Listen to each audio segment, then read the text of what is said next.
everybody. Two nerds here. Drew Philip Elias Aldo Mendez. This is Between Nerds Podcast. How's it going? This is episode 101. 101? Of Between Nerds Podcast. How's it going? How's it going? It's going great. It's going great. We're yet to celebrate our 100th episode celebration. Yep. We were going to do not a live stream. We were going to do a recorded session of Dungeons and Dragons. And that kind of fell through because our dungeon master had some complications that weekend, which we understand, you know what I mean? It's hard getting people together, especially on everyone's days off on the weekends. Mm-hmm. So keep expecting that, the 100th celebration episode. Today is July 19th, and hopefully sometime this week, we might get 2 YouTube videos and this episode. By tomorrow we'll have them. It was a crazy weekend. My girlfriend went to Las Vegas, and I was left alone with baby. But yes, everything will be up tomorrow. I'm gonna get home and work on this shit. Should be up tomorrow. But anyways, fucking episode 101. Before we even start, just follow us on every social media tag Between Nerds, TikTok, Instagram, Twitter, YouTube. Please like us on YouTube videos. Thank you, Esteban something. Yeah. We gave him a shout out last episode. Thank you for commenting again. We like your ideas. We'll keep them on we'll put a pin on that on our idea board. Yeah, and again, we were actually just talking about it offline. I think Esteban is a subscriber, so he is entered into our monthly giveaway. You can also be entered into our monthly giveaway by being a subscriber on YouTube and leaving a comment on a video during the month of July. Or you can leave a 5-star written review on Apple Podcasts and then email us at betweennerdspodcast@gmail.com and let us know that written review is you. Yeah. And we'll get you some hand-picked nerd shit.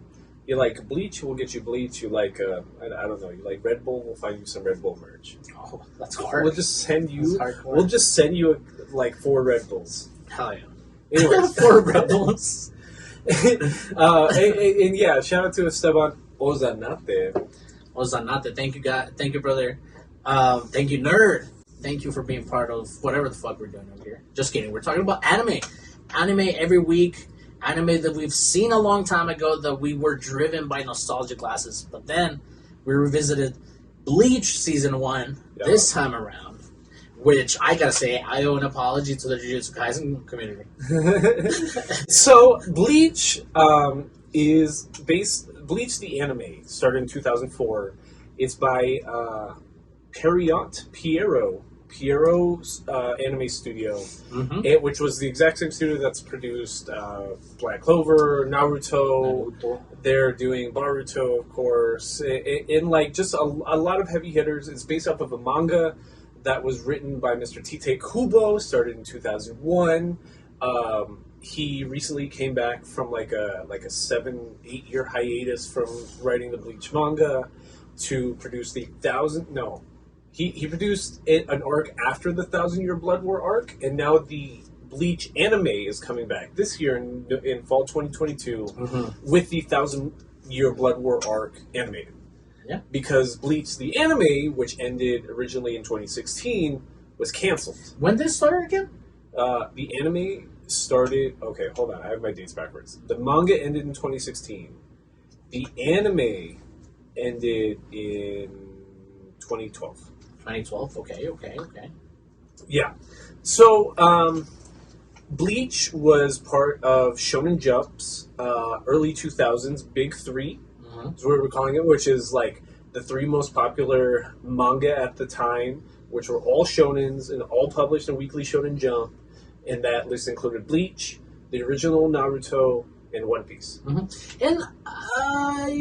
from what I said about owning Jujutsu Kaisen, an apology, I'm not saying that it's bad.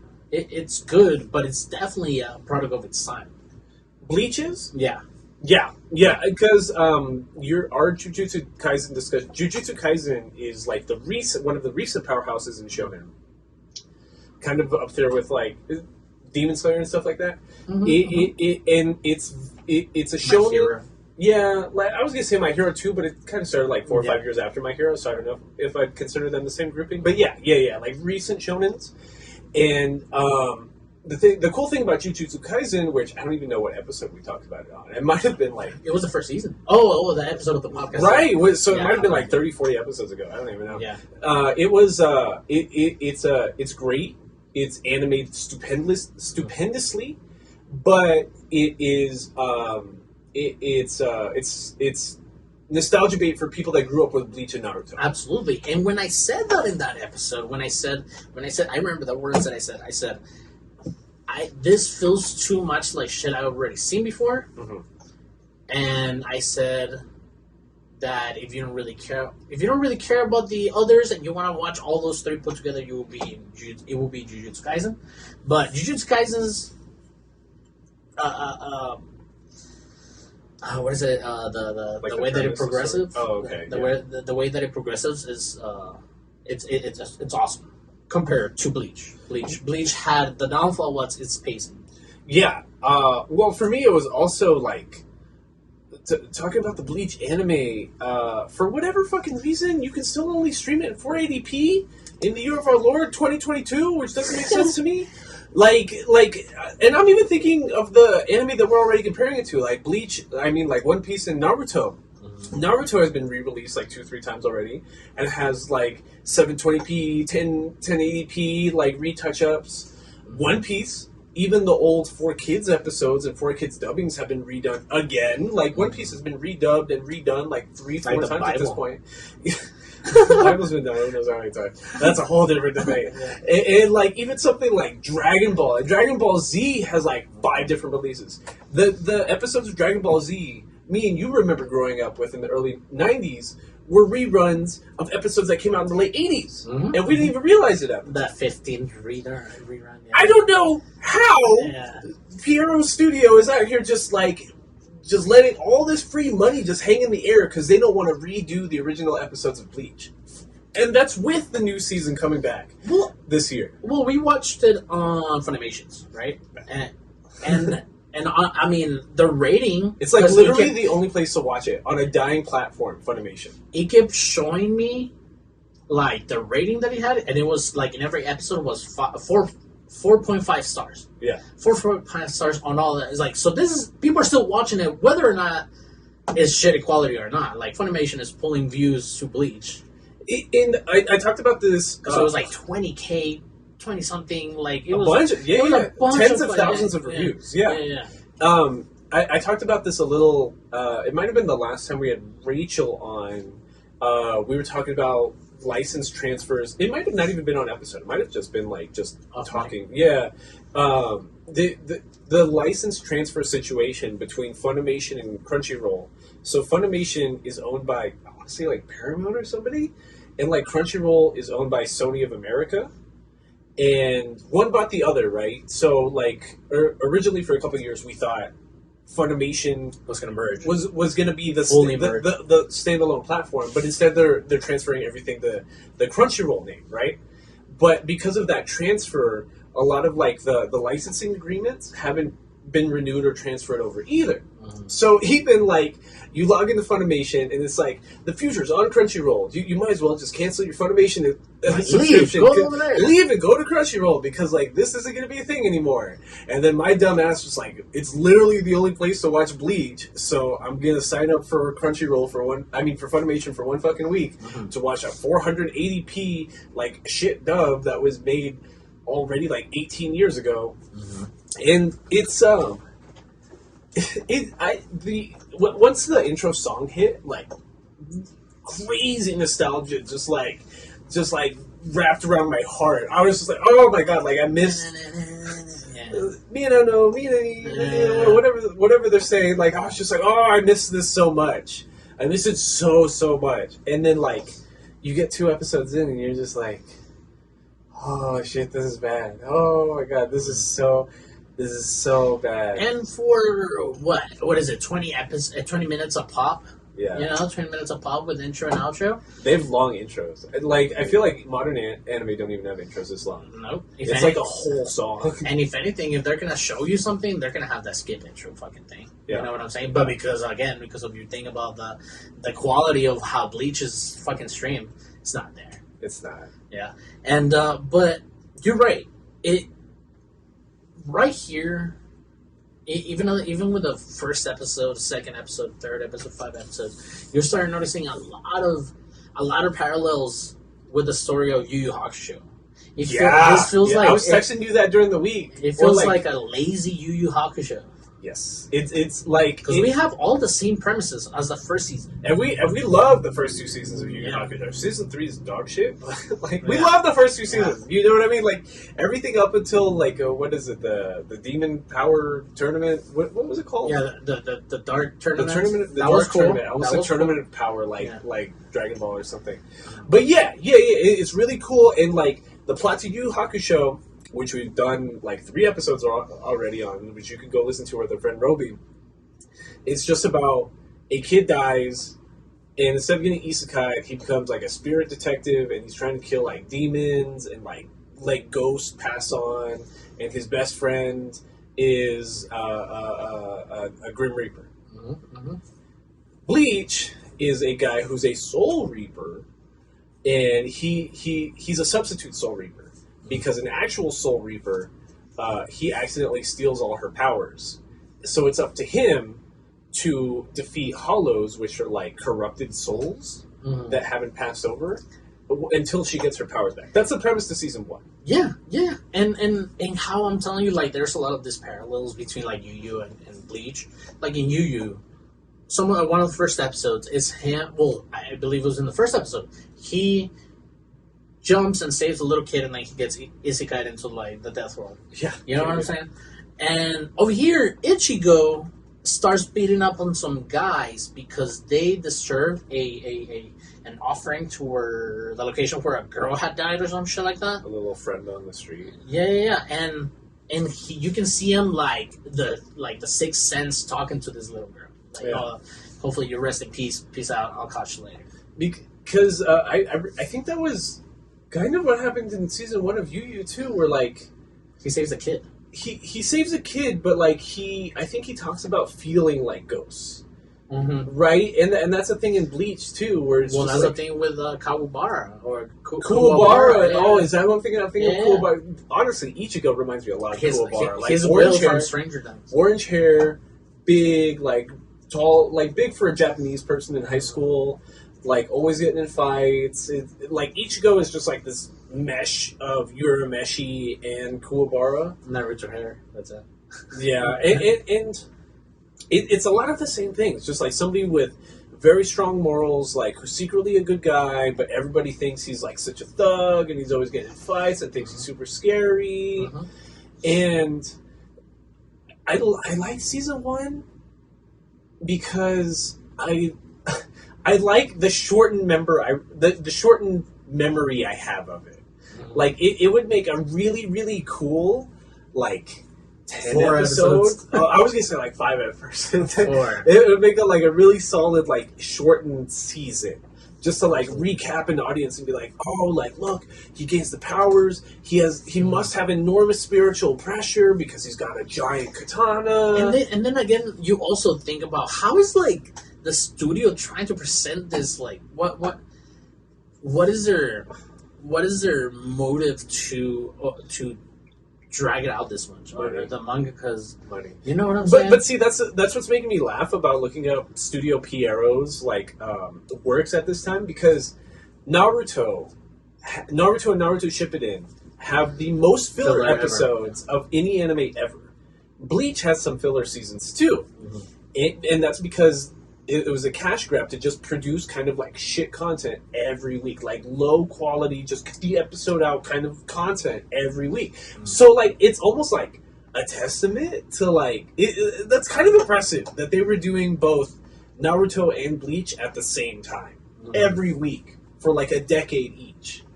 That's kind of crazy. And like Studio Pierrot like technically never finished because they're still doing Boruto. And you can tell on the lack of oversight over some of the animation. Especially in the beginning. It's like whole lines are off. Even, dude, the faces, like some of the Ichigo faces, like he's like looking down like this, like it's just like a small nose and like super flat looking. It looks terrible. It's like those Twitter accounts that are just like low-res anime. And I still had a PTSD from Vampire Hunter D from the sound production, and I started listening to it a lot. And like some of these noises, dude, like the like it is fucking wild. They have this one like string note section every time they get serious that you hear it all the time to the point that it's super annoying. And what's crazy is when I think like sound production and like music in Bleach, I'm always thinking of like that soul R&B song, which you don't hear it until like the last episode of season 1. Yeah. And then from there on out, that's all I remember. But like it's kind of hilarious that the most iconic sound in my memory is like barely in season 1. Oh, you can keep going. Oh, I don't know what you were doing. What did you say? Yeah, I get you. What did you say? Took me.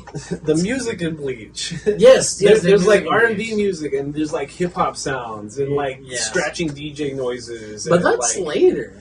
Yeah, that's what I mean. Like it's not in most of season 1, but that's what I remember. I remember it feeling very high fashion Shibuya teenager kind of stuff. And I mean, I guess that's not the sentence I get from season 1. I don't know how we're gonna start talking about this, but I feel like I'm having fun talking off the cuff. I don't know. No, yeah, but like the things that I liked about Bleach was when I overanalyzed them, not something like just coming at you. It's not even fun to turn off your brain because it's so nothing. Yes. There's so little content that you can't even like have it running in the background kind of thing.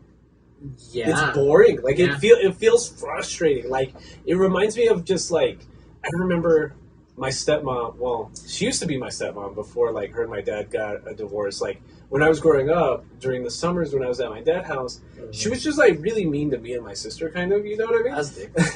And like I would always be like, I'm bored because like we were just kind of broke and like there was 5 kids in the house and we didn't have a lot of money, right? Mm-hmm. I'm just bored. Like there's nothing to do. It's hot in this house because we don't have a real like AC system. We're on like these shitty swamp coolers.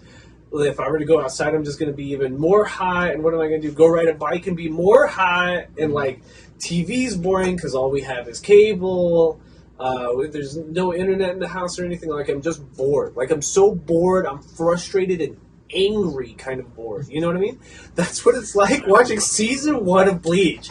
Like it's so frustrating. Like just shut up. Like I'd rather be anywhere but here kind of now. Like it's so just there's just nothing here. There's nothing happening. Like and once I started noticing, once I noticed the parallels with Yu Yu Hakusho season 1, it made me look. I'd rather just go watch Yu Yu. Yes, but it made me think about Yu Yu Hakusho season 1. It made me think like, okay, but like that was every other 4 episodes. Yeah. Every other 4 episodes, I would be like, oh, this is something like Yu Yu Hakusho. And I'm like, I guess they tried. But, like, the storytelling just feels... And it's sad because you're talking about ghosts. You're talking about people's loved ones here. And that's sad that we're just like, that's so boring. It feels exactly like with that annoying-ass trope where we hear that, for example, in Full Metal Alchemist, when they have the all knowledge of alchemy, but they only decide to use one side of the power. Yeah. Like here, Bleach has a lot of ways to like expand or do a plot A, plot B, like split plots, but it doesn't. Oh, it doesn't at all, which is super weird while you're watching. It's like, okay, Ichigo and what's her name? Higorigo? No, the main girl. Rukia. Yeah. So it's like in a normal anime, it's like, okay, Bleach and Rukia are over here, Chad and Orihime are over here, and you know we got a bunch of stuff going on. Once. Yeah, it happens like literally once, and then there happens again in season 1 because like Rukia's the actual Soul Reaper who's like lost her powers because from Yu Yu Hakusho. Yeah, exactly. It's literally the same plot, except like. Ichigo is that other trope that we talk about, especially in shonens, where it's just like readers and watchers very much like to imprint themselves on this character because like he's just naturally gifted, and he's just naturally the strongest person, and like, yeah, he's a jerk, but he's secretly a super nice guy and has good moral values, and like, he could totally get the girls if he wanted to, but like, he's too busy just being cool and suave, and like, you get what I mean? Like, I feel like Ichigo's one of the first characters I remember like that, because like, the Naruto's not even like that. Naruto's literally he's a loser. He's like Gon in Monster Hunter. Yes, Gon's a really, really good, except Gon's probably done better. Yeah. Because Gon has actual, like, character progression. Like, Ichigo gets 0 character progression until, like, episode, like, 18 when he gets his ass kicked. Yeah. And, again, the monsters are cool, the animations are cool, the just simple fact that he has to get pushed out of his body to actually be fighting. That's cool. That cool. feels really iconic. Yeah. Like, her putting on the red, like, fingerless glove that has got, like, a skull on it. The weight training gloves? Yeah, it looks like a weight training glove. Just to, like, push his literal soul out of his body. Yeah. Like, that, it looks cool.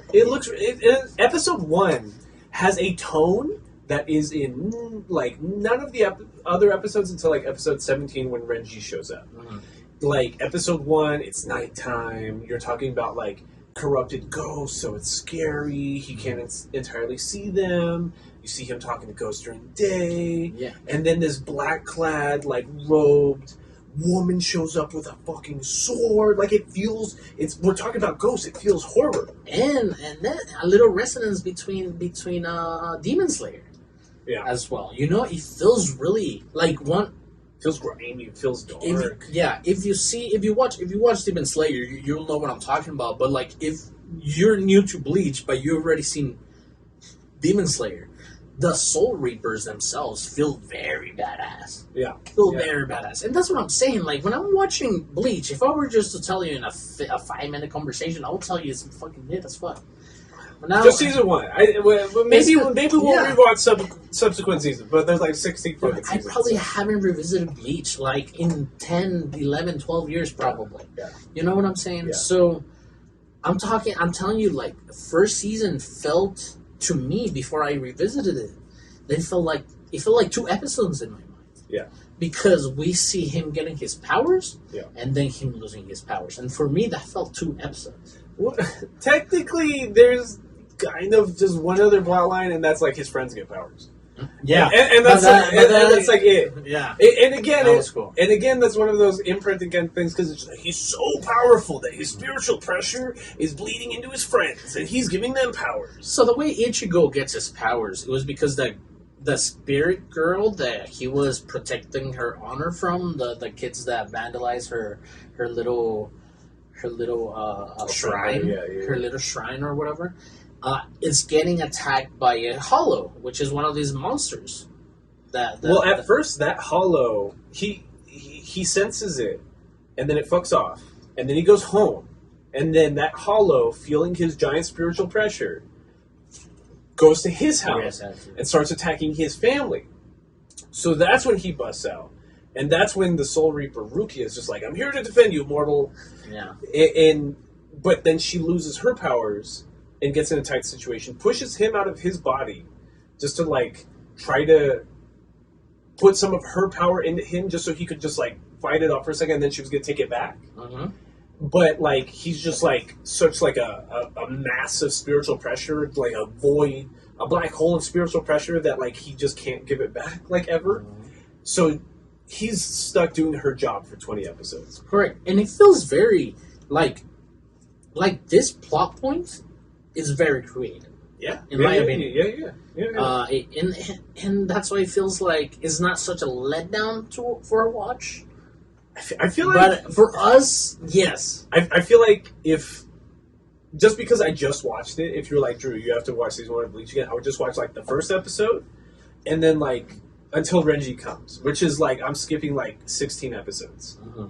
Because it's literally just like... Nothing. It's literally just like a money grab, just like, what would it be like if you were living a double life as a Soul Reaper? Just like, I'm in school, la-di-la-di-la-di-da. Oh, wait, there's a hollow. Oh, I gotta sneak away from class so nobody realizes that I'm actually a secret superhero. I mean, there is some plot points. There is some plot points I like. There is a plot point about the mom flashback. There's plot points. There's like a mid-season finale where you actually learn about how his mom died and why he blames himself. Correct. Very good plot point. And another plot point was about his dead brother. Yes. I really like that part too, because we see that what's her name? Orihime's brother. We see a flashback, but nobody's really remembering this. It's just that fact from the past that they show you that he gets kidnapped by all the hollows. So Orihime is an orphan that that's in Ichigo's class, and she's the one with orange hair and like the big boobs they're always making fun of, and she was raised by her brother. And then he was hit by a car or something? It was something tragic and dumb. Yeah, something like that. He dies unexpectedly, gets pulled out on a stretcher, and now his ghost is just, like, always watching her. But, like, again... Her ghost? His ghost got captured? She's got a shrine in her apartment that, like, she would pray to, especially when he first died. But then she started praying less and less. Like Goku, bro. Yeah, exactly. And then, like, his ghost felt strange. And then the main villains in Season 1 are called Hollows, which I described them briefly. They're corrupted spirits. So basically, your soul, your spirit in Bleach, has a chain coming out of, like, the middle of your chest that's, like, tying you to this world, right? And the longer you're in this world without passing over properly, the chain expands and you start growing a hole in your chest. Like soul? Like Pixar's soul? Yeah, exactly. Yeah. So, like, that's why it's called a hollow, because this spirit has now become hollow, and they form like a white, like, it looks almost like a plaster mask over their face. And that's like, it's covering up your true self, because your actual soul, who you really are, has been corrupted, right? So, after like several episodes of just Ichigo and Rukia just beating the shit out of some hollows, they recruit or abduct Orihime's brother, convert him to a hollow, because their assumption is that Ichigo cannot attack the hollow of somebody that he knows. And he knows Orihime. So he will kill Orihime's brother's hollow, and then that hollow will just kill Ichigo, I guess, and just let all the hollows in town just eat everybody? Yeah. Does this happen before or after Rukia with a quick moral test that she does in Ichigo? Which one? Because Ryuka was like, come on, we need to go save this other people. Is like, no, I'm not going to do that, because I'm not going to go around saving strangers and whatnot. I feel like that's almost the plot to every episode, because I feel like the plot... I can't remember what specific incident you're talking about, so it's probably before, because like it feels like, especially in the first half, the beginning of every episode is like, I'm not going to go fight hollows. I'm my own person with my own life, and you can't tell me what to do. I don't know who you are. I don't have to be a soul reaper. A soul reaper if I don't want to. I feel like that happened once. No, it feels like a few episodes. It's because it's like the whole Shinji thing from Evangelion. Like, it's like, the fucking robot. The exact same, just get in the robot. The exact same thing. I agree completely. Yeah. It feels exactly like, because like, the first half of NGE is super annoying, because it's like, Shinji, just shut up and just get in the robot. Like, what are you going to do? Let the alien destroy the planet? Like, what are you talking about? Like, there's no other option. I don't know why you think you have this delusion of freedom in the situation right now. Done his tucked in shirt and whatnot.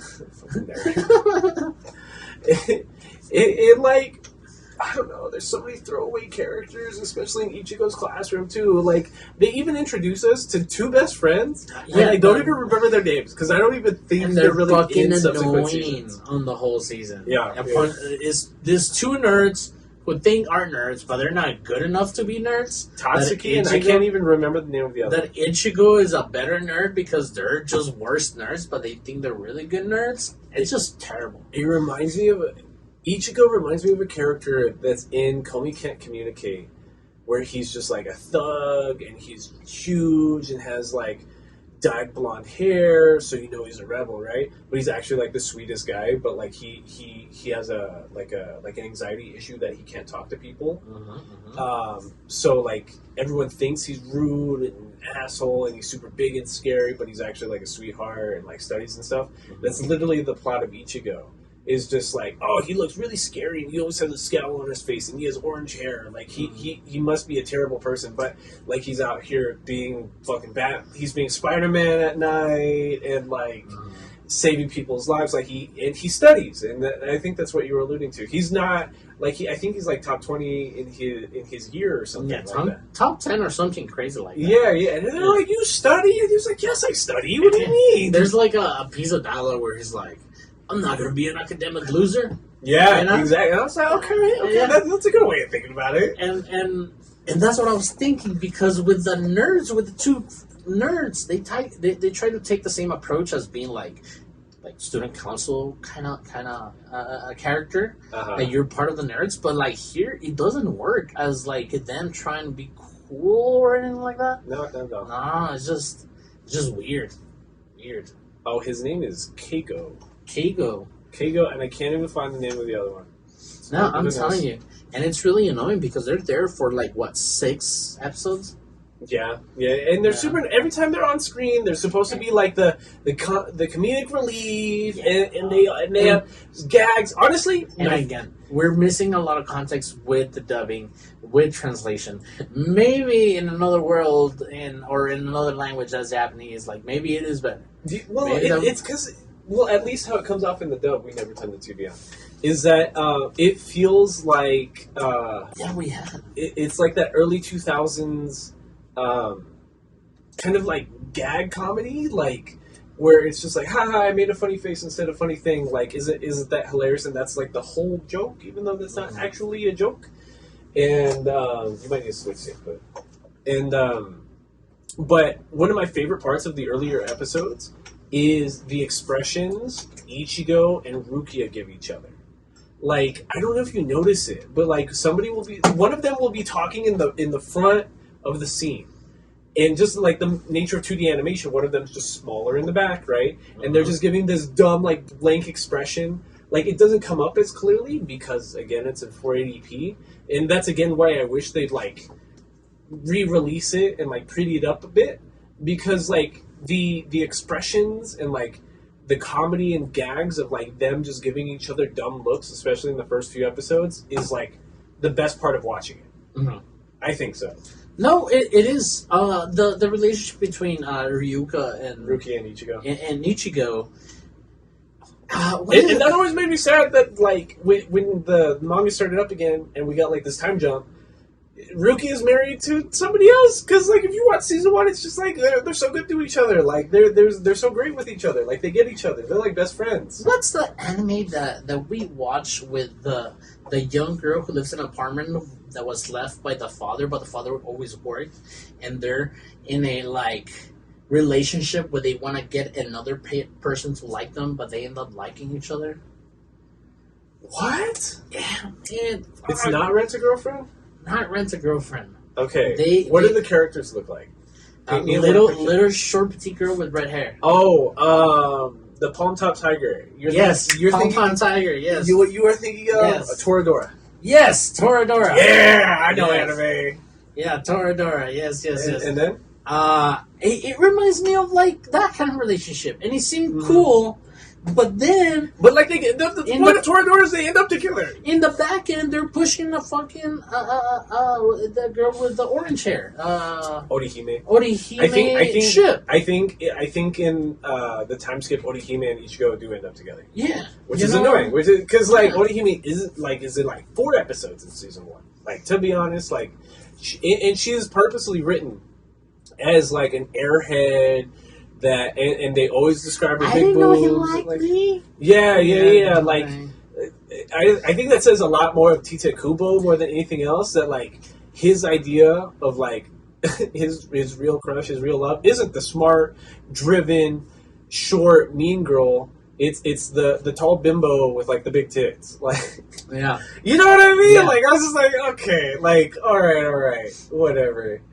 And I mean, her brother's soul did get cut by the demons, like as we were speaking after the hollows. Yeah. So like Ichigo does have to kill like her brother's hollow. Yeah, and I think it's after the already possessed brother's soul comes and gets Miss what? Orihime? Miss Orihime, and he's like, "Oh, why would you help him? I thought we were gonna be happy forever." Blah blah blah blah blah. Like this whole like super, like incesty kind of thing. Yeah. It's again one of those where like the brother has this weird like. He like wants to be in like a relationship with his sister thing that we talk about in anime sometimes. It's like, dude. But then like he turns back into like a regular ghost again, and like that kind of dissipates. So maybe like the metaphor, what it's trying to say is that like the corruption is what's like making this weird incesty like. Well, he ended up killing himself. Yeah. As a possessed soul because I can't remember what Ichigo's dialogue was here, and honestly, is not that important because he probably said something along the lines like, "Why won't you do this for your sister? Your sister doesn't want this," and he was like, "You're right, my sister wouldn't want this," and then like he overcomes his. It's like Naruto. It's like the Talking no Jutsu. He overcomes his possession. He talks him onto the edge. Correct. Yeah. Just jump off, bro. You're a piece of shit. Just jump off. Like you are such an asshole. Just jump off right now. Your sister would hate this, bro. Yeah. You are acting like such a bitch right now. Yeah. Your sister would be fucking ashamed if she knew that you were actually like this. He's just like, cool. And seppuku's himself. We have character development. Honestly, the only couple episodes with a hollow battle that I actually do like in the first like half are the episodes with Chad and Chad is cool, and the bird. So because he's Mexican. Chad is cool, dude. So Chad is like this. He's Mexican. I didn't know he was Mexican. What he says it really? Shut up. I missed it. He says it. He's like this 6'8", half Mexican, half Japanese kid who got. He's probably 6'2". They draw him like he's fucking Jotaro Kujo in this bitch. Yeah, but like he's and like he was picked on for like Japanese people are notoriously like super fucking racist. So like him just like being brown and not having completely like slanted eyes just meant that they had to just bully the shit out of him. And then he beats the shit out of some kids one day, and then his Mexican grandpa's like, "Mijito, listen." You're bigger, and like you probably shouldn't be beating the shit out of people. And that's why Chad grew up to be this gentle giant character that we see him as now. Yes, yeah. And so, like, because he's always protecting, like, the little guy, and he can, like, semi-hear ghosts, he finds, like, a parakeet inside of a cage that is being possessed by, like, the soul of, like, a 6-year-old boy. But that boy, that spirit inside of that bird, is also being, like, haunted/followed by a hollow. So every time people would hear this cute little bird with the voice of a little boy being like, "Hey, you want to be my friend? You want to hang out?" Like that hollow would eat them. Is it wrong that I felt like I was watching Nekomonogatari? Why? It made me feel like in the snail episode. Yeah, a little bit. In the snail episode, which I also thought it was cool. I love Bakemonogatari. Like, don't get me wrong. Yeah, absolutely. Because the Monogatari series in general. Yeah. Because I don't know, at this point with the talking bird, it felt very like out of dimension from the world. Yeah, it didn't feel like the average episode. Mm-hmm. It was just like, dude, it's literally a talking bird, and we have like the Mexican character that we haven't been with at all. And not only that, it carries a curse with them, which is what bad luck, right? Yeah. So like this hollow would like. He hit. That's the first story. He throws a steel beam on top of Chad. Oh, true. He hits Chad in the head. Chad's just like, "Yeah, I got it." Yeah, he's just like, "Are you okay, little birdie?" He's like, "I'm okay, big man." All right, cool. And like, it's crazy because Chad, like Rukia, finds like a puppet body. So like, the way the Bleach universe treats it is like. Soul Reapers are like an actual soul, like the soul of a person that's trained with spirit pressure to like manifest a sword like a dead demon slayer.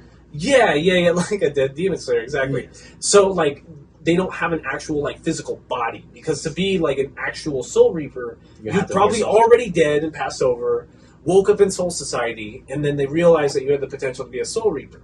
So like the gag in every episode is that like we don't know what to do with Ichigo's body, because like when he turns into a Soul Reaper, they just kind of like push his spirit out of his physical self, and his physical self is just like dead on the ground because it doesn't have a soul in it. And so Rukia buys like a puppet body to put her spirit self in and starts attending Ichigo's school. So like everybody knows Rukia. Like Chad knows Rukia, Orihime knows Rukia, these other two nerds that like we already forgot their names know Rukia. So when Rukia's fighting like spirits and hollows that Chad can't entirely see, he's just like, hey, weird Rukia girl, what are you doing? Why is Ichigo just like dead on the ground on the floor over there? And she's like, oh, Chad, don't worry about it, bro, but just like, can I borrow your muscles for a second? And he just starts like punching at the air and just like randomly sticks his big ass, because like the hollow, he's like a snake, like he's more like a frog in his character design. Like all of these early hollows look like a different animal. He's like a bat, it's a frog, it's a bird, it's a snake, it's a bird, it's whatever. This one's kind of like a bat frog thing. I don't know. So like he's a bitch, right? Because that's why he's just preying on people that are trying to help this boy that's like trapped inside of this bird, right? So when like it's clear that like Chad can't see him, he just starts darting around and flying in the air, and they talking about like not having an A and a B plot. I can't even remember where Ichigo is at this time. They just like make up an excuse that he's just like on the other side of town fighting a different hollow or something. Yes, but because there was a point, because you started with the point that Ichigo's soul had to be put into something. Yeah. So they find the stuffed animal. I believe that happens after this point. But this happens after this point. This happens later, because they have to. The plot line had to be with Ichigo's empty body. Yeah. For them to fight that guy that stole his body. Yeah. Right. Okay. So yeah, but with Chad, this episode was really cool because I see Chad having Rukia on his shoulder, and Rukia's like, Yo was like, no, turn a little bit more. It's like, there you go, just fucking launch me, dog. Boom, launches him. This bitch gets and Rukia's been erasing everybody's memory after this, after all these instances. So like, and that's when Ichigo comes back. Yeah, and then Ichigo comes back, whatever, and then that story is crazy because like the soul of that boy inside of the bird is his mom was murdered in cold blood by a serial killer who's the hollow that's haunting him. So and that serial killer died because the boy like freaked out and like accidentally like pushed the serial killer off the roof. So that's why like he came back, killed him, and that's why he just kind of haunts him. Yeah. Like that aspect's cool. Like the actual like ghost horror stuff, as opposed to just like Spider-Man with a katana kind of stuff. I was about to kill a mother and his kid, and then this fucking kid threw me off. Ah! Yeah, like that's cool. And I like stuff like that. I put him into a bird's body so he could be miserable, blah, blah, blah, blah. It feels scary. Like, I like that horror aspect as opposed to just like actual, just boring shonen nonsense. Because the aspect you're talking about is they keep running into the issue with just Ichigo's limp body everywhere, right? It's the same fix Tokyo Revengers got to do with the MC's body. It's like except in Tokyo Revengers, they never actually gave an explanation. Like it just kind of fixes itself. It's like it's because in Tokyo, so they were like, I'm pretty sure. By the 5th episode, people are already wondering what the fuck's happening with the Ichigo's body. Yeah. So in the 5th episode, as I was thinking from the episode before, it was like, I was like, oh, they're going to explain it right here. Ichigo's body gets left alone, they fight, but then a random soul, that's what they call it. It's just a random soul got a hold of your body and it started doing crazy shit. Isn't it? Rukia has been going to a spell for a random ghost. It's like an actual ball. Like, Rukia she bought, like, the puppet that she's, like, living inside of.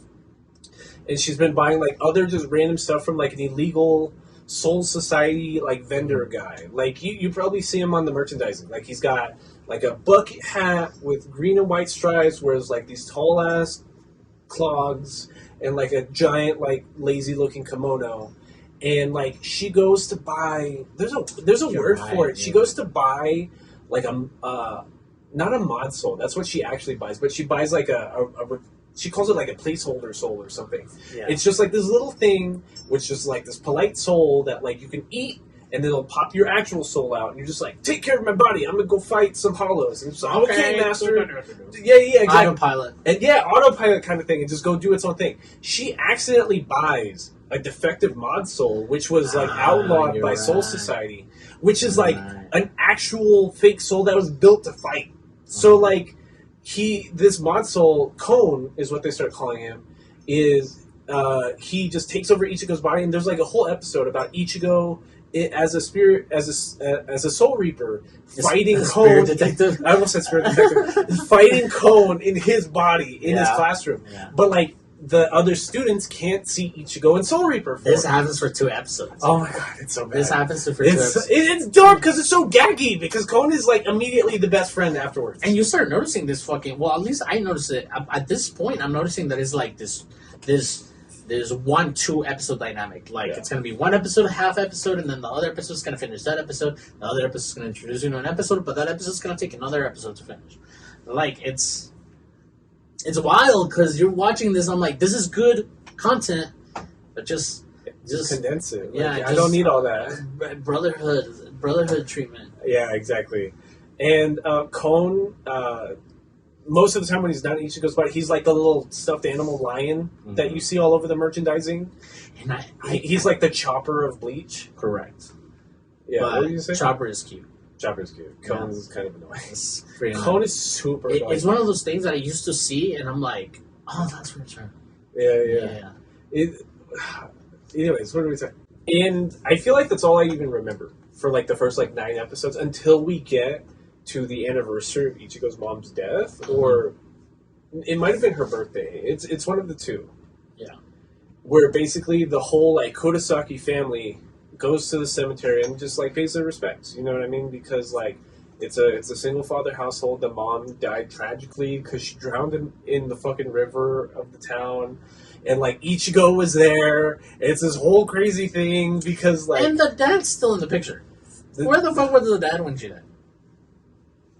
Can I spoil it?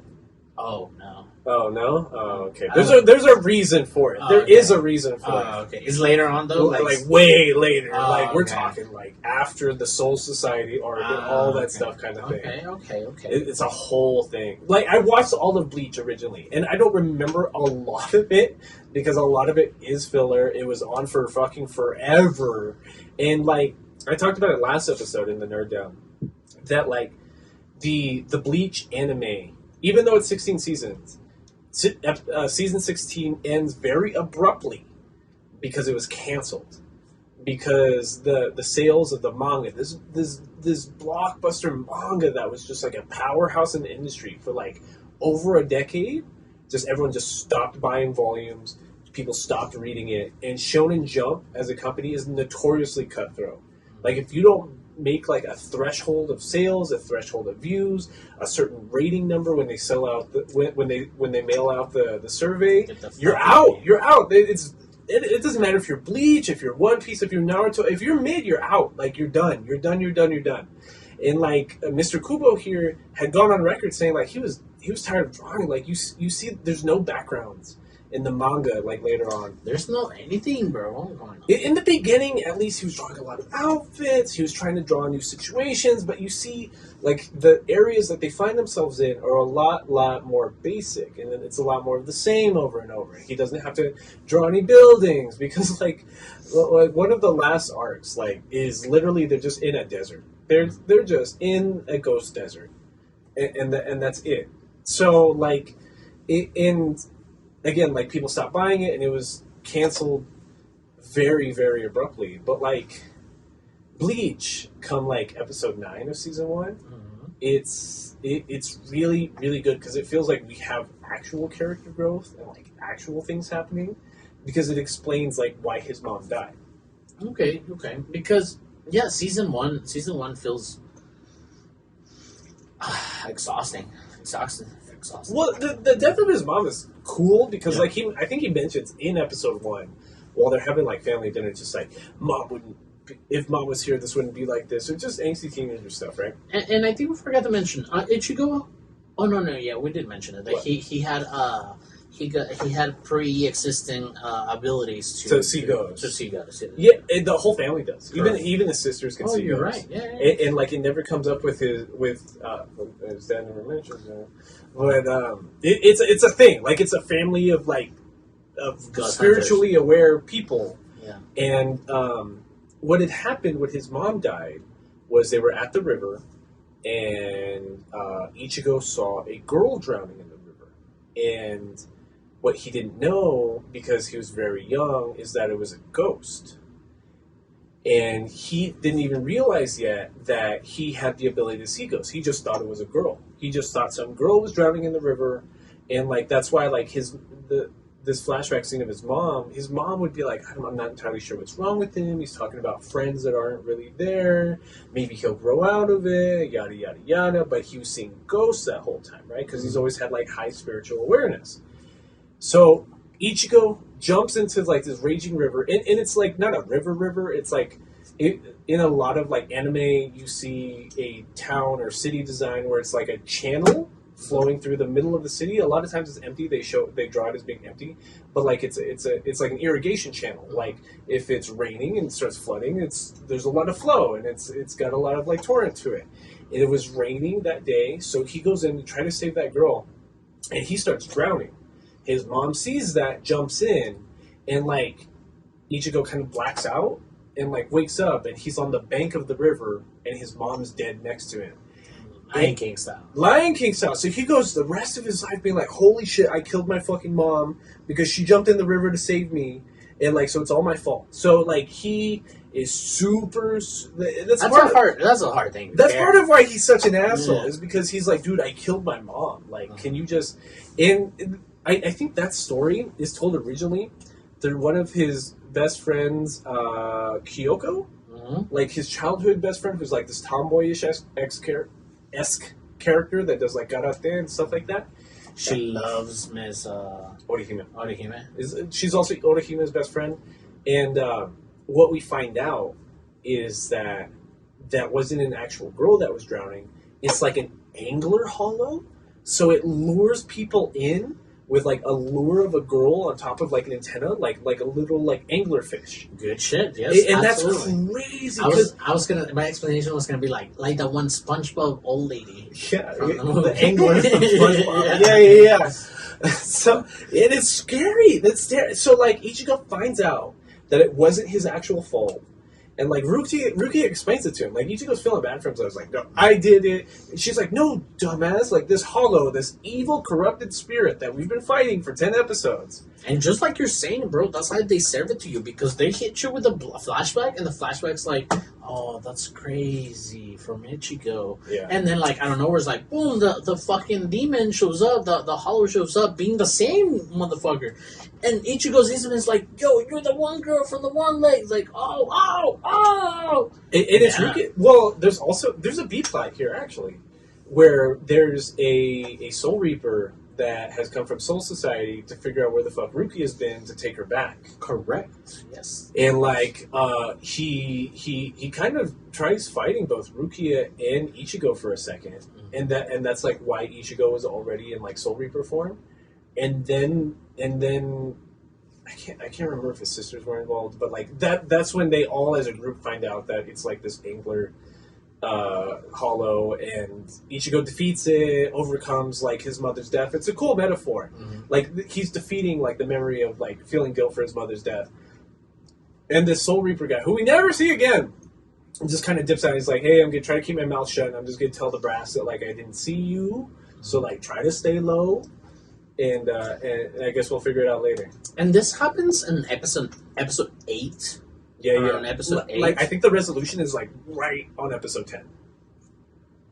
Something like that. Or episode 9. Episode 9. It's like a mid-season finale, yeah. And, yeah, dude, and that's what I'm saying. This wouldn't be so much of an issue if every episode was as good. You know what I'm saying? If this episode was, like, this good, because up to now, if you're a first-time watcher, and as I felt rewatching it, revisiting it this time after so long, if you're a new watcher to this, you might not feel like you've been watching so much up to this point, but from here on, you're already at the half of the season. Yeah.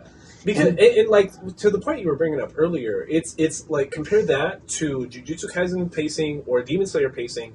Every episode of Demon Slayer and Jujutsu Kaisen has this revolution, has this arching point, like in one episode. It's like the entirety of Breaking Bad in one episode. They feel very contained. There's and like that's the joke about Demon Slayer is that every episode there's a new demon that he feels bad about having to defeat, and like we find out their whole backstory as opposed to like getting 9 episodes just to get to one plot line like that in Bleach.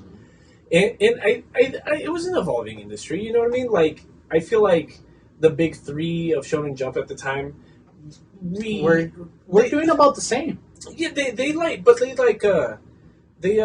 they revolutionized what it meant to be a shonen at the time, right? So like, if I haven't talked in these terms in a while, but like if the early 2000s shonen and anime industry in general was like peak modernism, we are in a postmodern era. So we have mastered like the types of writing and the types of storyboarding and directing that first came out in the 2000s, and we've done it down to a science. To the they're point, thinking like, outside that box. Right, exactly. But like they were kind of inventing this way of storytelling at the time, and it felt like old like 80s 90s manga shonen storytelling where it's just like, dude, you just make a chapter every week. Like I don't know what's going on. Like we talk about that with JoJo's where it's just like it's just kind of just garbage I put out every week and people read it. I don't know. And that's what I said with the point of Bleach being a product of its time. It sings good. It is good. You have to really be there to enjoy the good things about it. Yeah. But like if you're easily off brain watching it, you might overlook all these little cool things about it. It's very frustrating. And it's very frustrating. Because we can sit here and be like, fuck you, Bleach is the best shit ever. Yeah. Bleach is... I'm glad we watched it because, like, you're right. Like, every time anything remotely close to Bleach came out, you're like, I remember Bleach being the fucking best. Bleach is the best fucking shonen ever. Like, this shit's so mid because it's not as good as Bleach. And, like, I remember in the back of my head every time being like... we really gotta watch Bleach because like it's probably not like that. There's no way it's like that. And I'm thinking the same about Trigun. I've never actually watched Trigun, so I'm going into it with like an empty headspace. So I don't know. And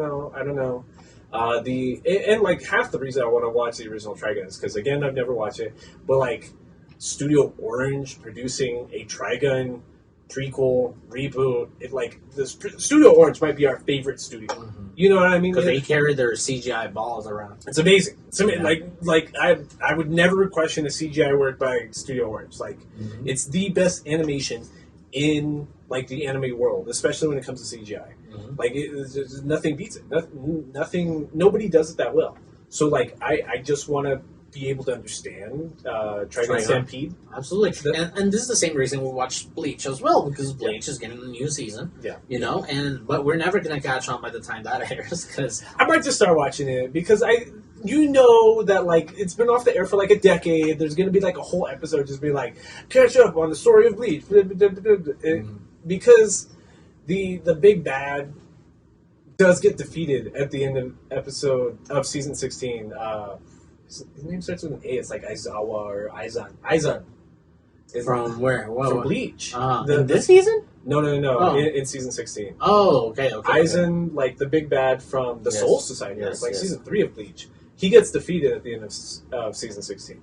No spoilers. No spoilers. But like, that's the last thing I remember. So, I'm gonna try not to spoil it, but like, Bleach has this story arc, which even happens in season 1, where Ichigo just keeps going into these cycles of losing his powers and then regaining his powers even stronger, and then he gets his ass beat so bad that he basically almost loses his powers again, and then awakens something else in himself, and then he loses that power again, and then awakens a new power, like that. And again, like that's a big reason why people didn't like Bleach either, because it's like super basic fighting system, and like that's like Kubo wrote himself into a corner with Ichigo because like later on, he starts introducing like real innovative like powers. You know, ice power, electric power, a fucking rocket launcher on a girl's shoulder, like creative powers. But like the point of Ichigo is just like big spiritual pressure hit hard, and that's all it ever is. And him writing his main character like that makes for kind of boring fights because it's just like he's not gonna do some innovative technique. He's not gonna find their weakness. It's just that I'm going to overpower you. The point of Ichigo Kurosaki is just to overpower. And again, with the whole Full Metal Alchemist thing, where they only use one aspect of like this entire genre of power system. Yeah. They show the ability for him to see the soul ribbons. Yeah. You know, which is a cool aspect for like a radar power system for its own, you know, ghost hunter fucking powers. And it sucks that they don't do anything with that. Like only when it's convenient for the story. Only when it's convenient for the story. And it's terrible when before we even start recording, I'm like, bro, do you know that this is 17 fucking seasons? And then I'm telling you this, and you're like, what? It's like, yeah, it's like, and they haven't done nothing. There's like 3 or 4 seasons that are completely filler, though. It's so they're completely non-canon. It's completely so frustrating. And again, I don't want to give it too much. Naruto was like that too. Yeah, I remember being fucking pissed in 2015 when the last season of Shippuden was coming out. Because, like, I wasn't following Shippuden that closely because I never watched any of the filler arcs, any of the filler episodes, and I would just come back when Twitter was like, hey, like, we're back to the canon episodes. I'm like, okay, I guess let's start watching again. And then, like, we're in the final fights, we're watching all this badass stuff, and then there's, like, a 30-episode filler season right where the ending was supposed to start. And I was like, this is the worst anime. I just remember being so mad. Like, 6 months of just filler when you were supposed to end it right then. And I was just so mad when, like, Shippuden did that. And, like, I remember Bleach doing a lot of that, too. Like, a lot of that. Mm-hmm.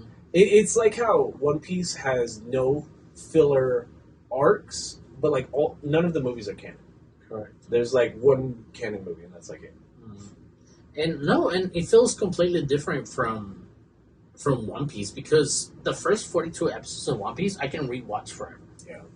You know, it's a really good startup story. Something happens every episode. Yeah, and here Bleach, and again, I thought before rewatching this, I thought that what I watched in this first season, it was 2 episodes. So now I have memories of like later seasons. I'm like, well, how many? You're thinking like 50 episodes deep and shit. How much? They don't even enter Soul Society until like episode 50.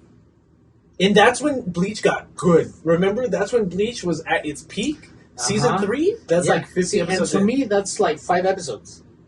And it's ridiculous because I blocked off so much filler.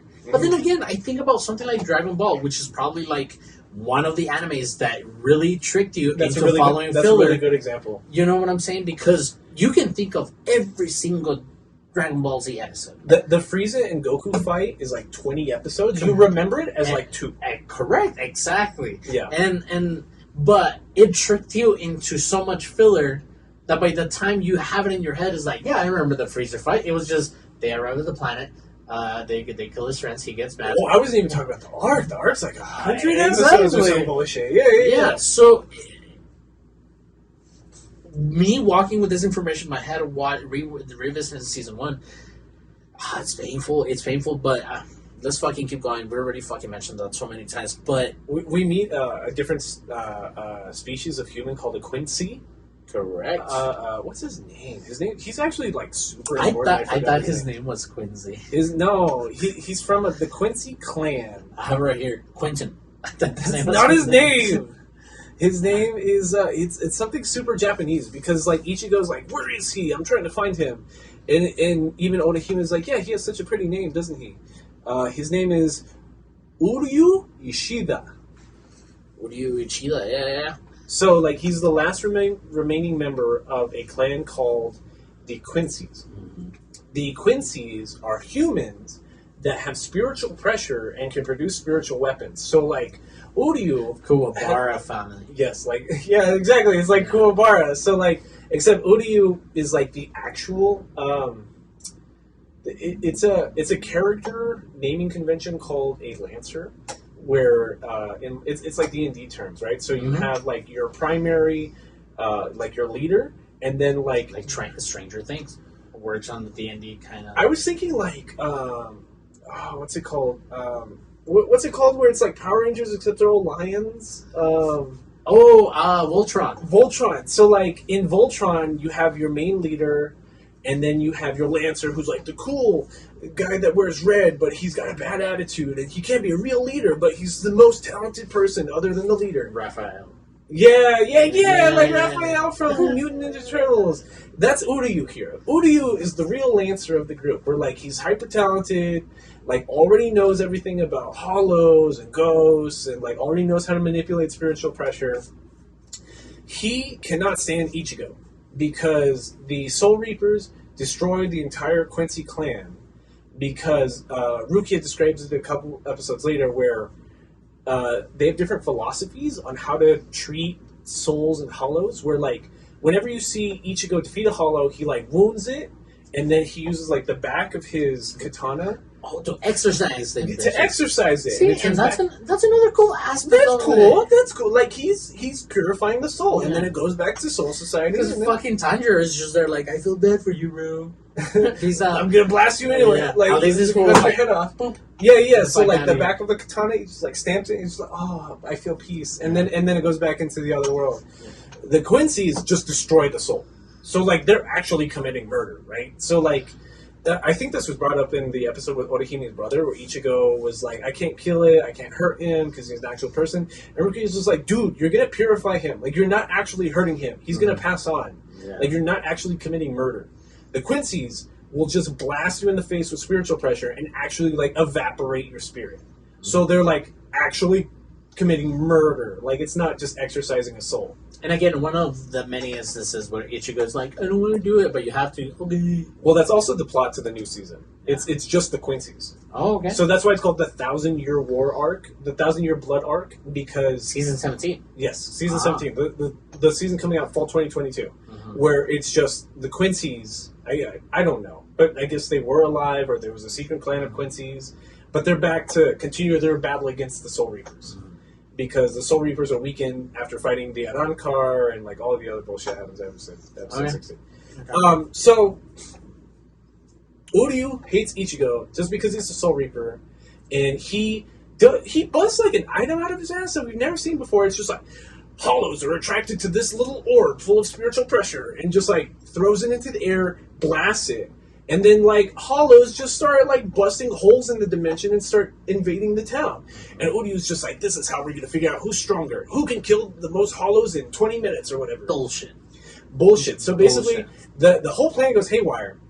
Hollows just keep invading to the point that, like, Uryu can't keep up. Ichigo can't keep up. And they start attacking Ichigo's school because hollows are attracted to people with high spiritual pressure.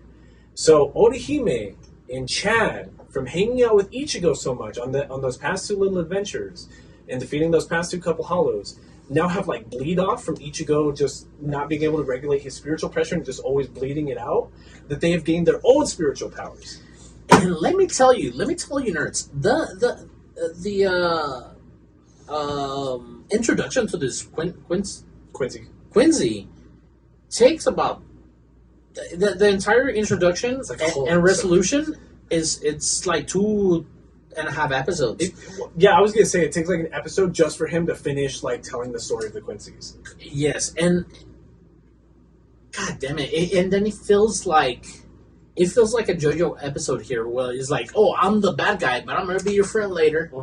Just watch out. And then it happens, but it happens way too late. Like, it happens way too long. Like, well, so much bullshit in between. These hollows coming out is also a reason for Chad and Orihime to actually, like, manifest powers.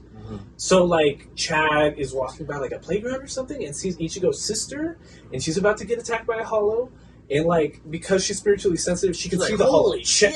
Chad still can't see the hollows. You can see the what? Yeah, yeah, and he just like kind of what he was doing with Rukia, just like carries her around and just like tell me where to punch, to the point that like he's about to get his ass beat and get like eaten by this hollow, and he just manifests like a spirit arm and just like that was cool. He just like one punch man's the hollow, and it's just like it's like Chad goes Giga Chad. Yeah, it's like it manifests as like an armor around his fist. It's like black with like this big red stripe going down it. Well, it feels like the same armor that the girl's brother at the beginning had around his body, with like the one red stripe across it.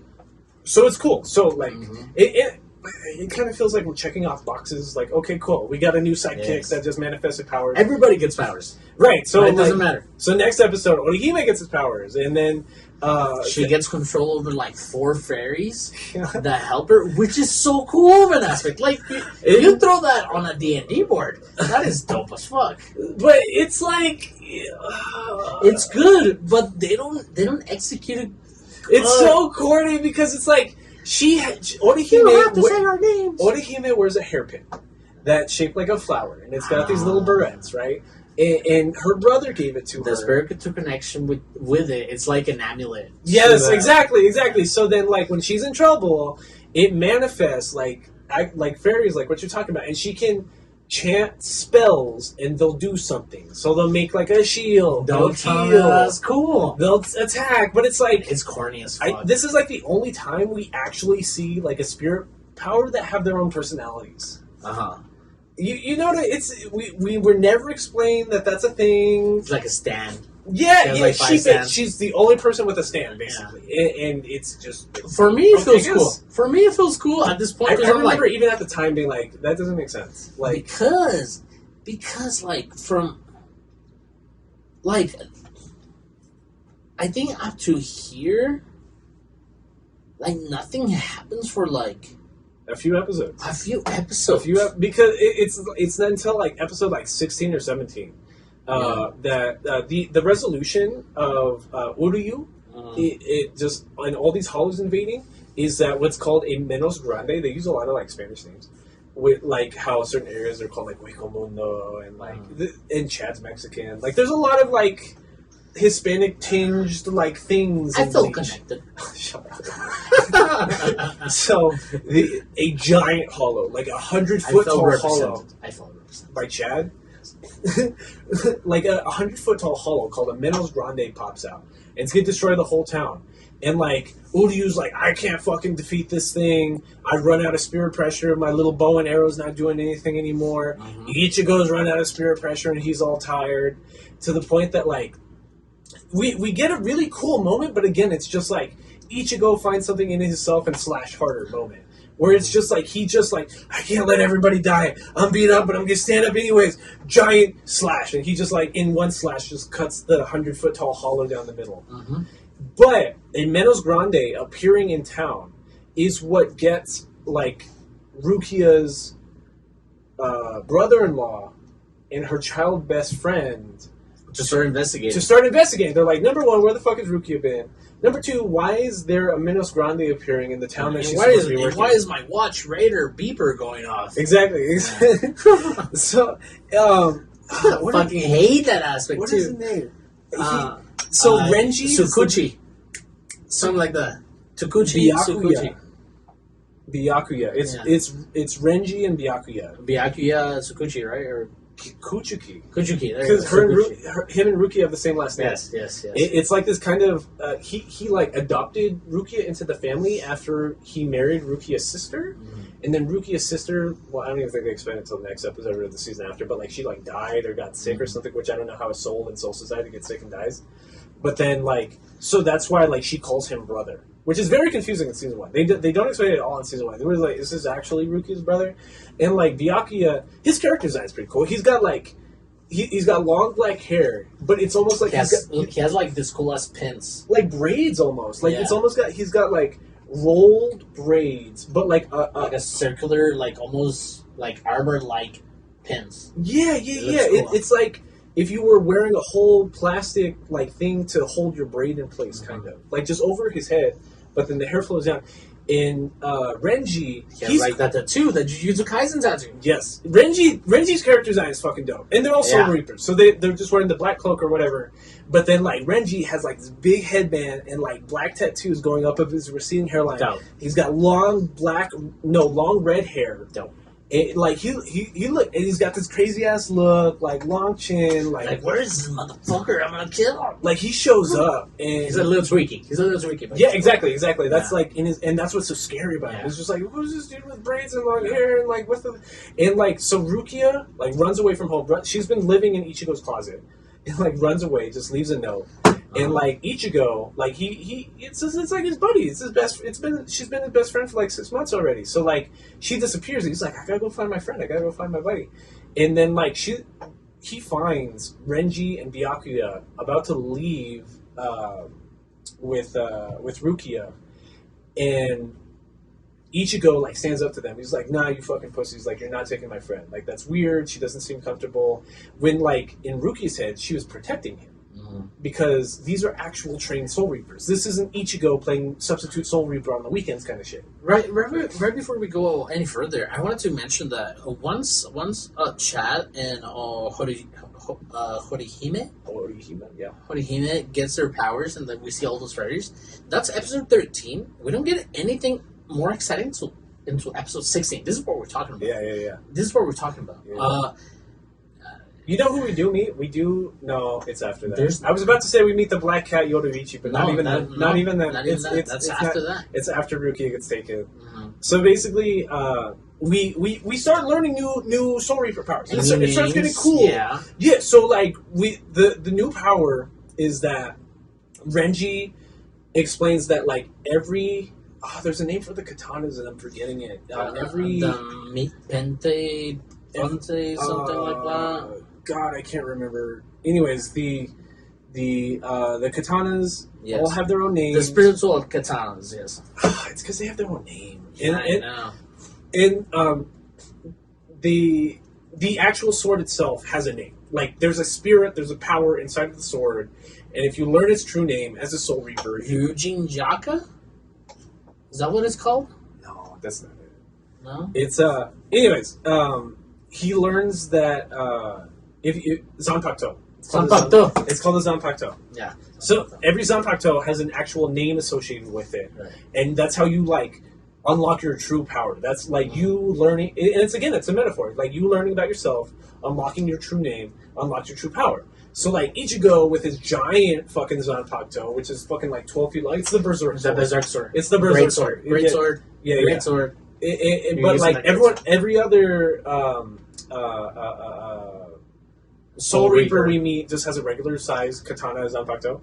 So like he's just like, so Renji's making fun of him. He's like, look at that fucking thing. You can't control your spiritual pressure. I'm like, what is that? Like, you're just bleeding spiritual pressure everywhere, and you have a giant sword. Like, you're wasting it. And that's like Ichigo's downfall. Like in every fall, like he's just like haymakers like all around. And he's so powerful and has so much spiritual pressure. He doesn't even see the need to like control it or learn how to like actually manipulate his spiritual pressure. So. You learning the real name of your Zanpakuto, we see it with Renji the first time, where he's just like, let me show you how to really use a Zanpakuto. And just like, roar, Zabimaru, or whatever its name is. It's kind of a hard name to pronounce, I think. I mean, and it's kind of hard to remember each... I think it's Zabimaru or something, because like that's like the only one I remember besides Ichigo's, who's, what is it? Well, I don't... Renji's is the only one I remember. Yeah. But, like, it goes from a regular Zanpakuto, like a regular katana, to a giant cleaver, like the one from Bloodborne. Like, the first cleaver you get in Bloodborne, except, like, it has expanding segments, and like, metal, like, steel rope, like, putting the segments together, so, like... He extends it as he fights Yeah, if you, like, lunge it outwards, like, the force is going to extend the blade. It slashes Ichigo in the shoulder, and he's like, what the fuck, you can do that?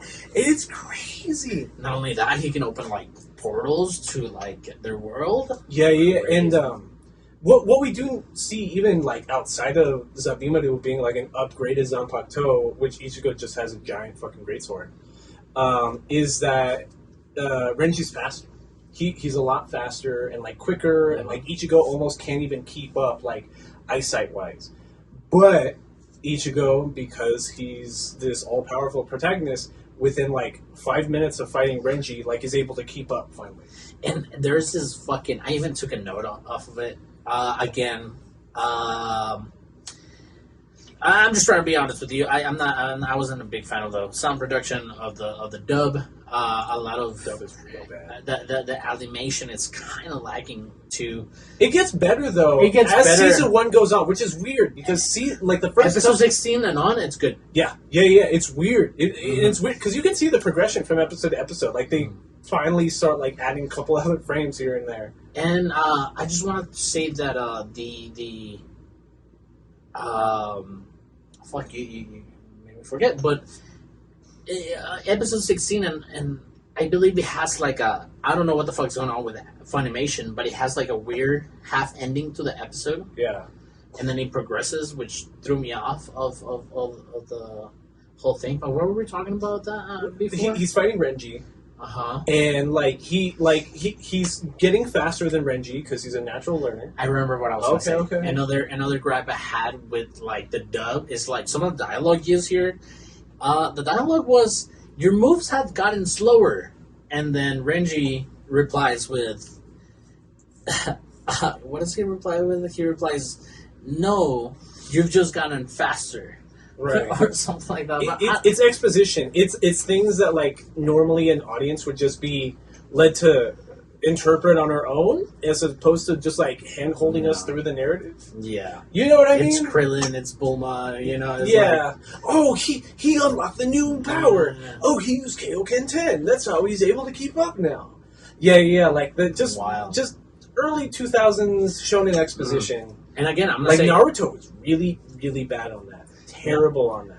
And again, they're a product of their time. I'm not saying Naruto is bad, but man, we've been talking about it here as a podcast that watches anime for you guys' pleasure, you know, for you guys' point of view or anything like that. But I hope we're pleasing you.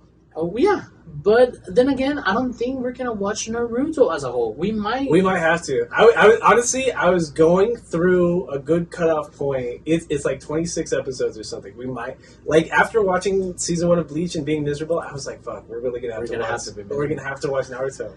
And we're gonna shit on it. It's gonna be this all over again. Yeah, it's gonna be this all over again. It's gonna be us talking about Naruto on the swing, and being a loner, being a loser. It's gonna be the same shitty animation, but just like Bleach, as we get through it, we're gonna be talking about also the good things of it. We're gonna be talking about what it led to, like where we currently are in like the shonen landscape, and like Tokyo Revengers is good. Tokyo Revengers is amazing, but so he's as strong as Renji now. He's about to slice down on him. He blinks, like blacks out for a second. And then he looks at his Zanpakuto, the giant 12-foot tall Zanpakuto, and like it's missing the entire blade, like 10 feet of it. Like he just has like the hilt. He just has like the hilt and like a foot, like 6 inches maybe of like blade. And he's like, what the fuck just happened? And then he looks off in the distance, and Byakuya, who's I think he's the captain of. He's a Hashira. He's a Hashira. Yeah, he's a Hashira basically. Yeah. So there's like squads that are part of the Soul Reapers, and like he's the leader of one of these squads. So he's one of the 12 strongest like Soul Reapers. Reapers. Even throughout the first 15 episodes, Ryuga kept not stop saying, "Oh, is he like super leveled up? Yeah, he just started. Yeah. Oh, is he a super leveled up Soul This Reaper?" is our first benchmark on what like real, actual strong Soul Reapers are. And like Byakuya basically moved so quickly that he was able to like rip off Ichigo's blade like from 20 feet away without Ichigo even realizing what happened. He reminds me of the Water Hashira from Demon Slayer. Yeah. Like same really vibes. Stoic, like emo looking, like just sadness and vibes. Yeah, just sadness and vibes. And that's supposed. Well, they explain that later on. It's because of Rukia's sister dying. And all that. But what Byakuya basically does is Ichigo doesn't back down. He's totally going to keep attacking with just like the hilt of his blade and like 6 inches of actual blade. He stabs Ichigo in the back at spiritual pressure points to the point that Ichigo loses his spirit powers. and they just open a portal to Soul Society. At this point, Ryuka's like, "Oh, please don't hurt him. Don't." She's lying, kind of. It's clear that she's lying because, like, he's dying, bleeding on the ground, still talking shit. He's like, "You're a little bitch. If I could stand up, I could still totally beat your ass." No, because even though he had that broken ass greatsword, he was able to touch. Byakuya. Yeah. And at this point, Ryuka's like, "Oh shit, this cannot go." He's gonna actually kill him. Yeah, he's gonna go. And then Ryuka is like, "Hey, you fucking peasant! Leave me alone, pussy. You are a regular ass person. Why are you touching my brother? Who do you think you are?" It's like, "Let your place, you street rat." Exactly. But like, she's protecting him. Correct. Like, she is talking down to him, speaking on Byakuya's level to be like, cool him down. he is so not worth your time that there's no point in even killing him. And that hurts because, like, she's clearly, like, almost fighting off tears, like, "Shut up, you fucking peasant, stay the fuck down." Like, she's speaking to him two ways. Like, she's also she's saying what she's literally saying, but then she's like, "Dude, like, please just stay on the ground. I do not want you to die. Like, just stay there so that they don't retaliate further." And they go to Soul Society, they dip out, and that's where Mr. Hattenclaws is what he calls him. Kisuki? Mm-hmm. Uruhara? Our stoner person? The one with, like, the bucket hat and with the green and white stripes. Yo, dude, you gotta relax, bro. The one that's been the Soul Society vendor for Rukia this whole time.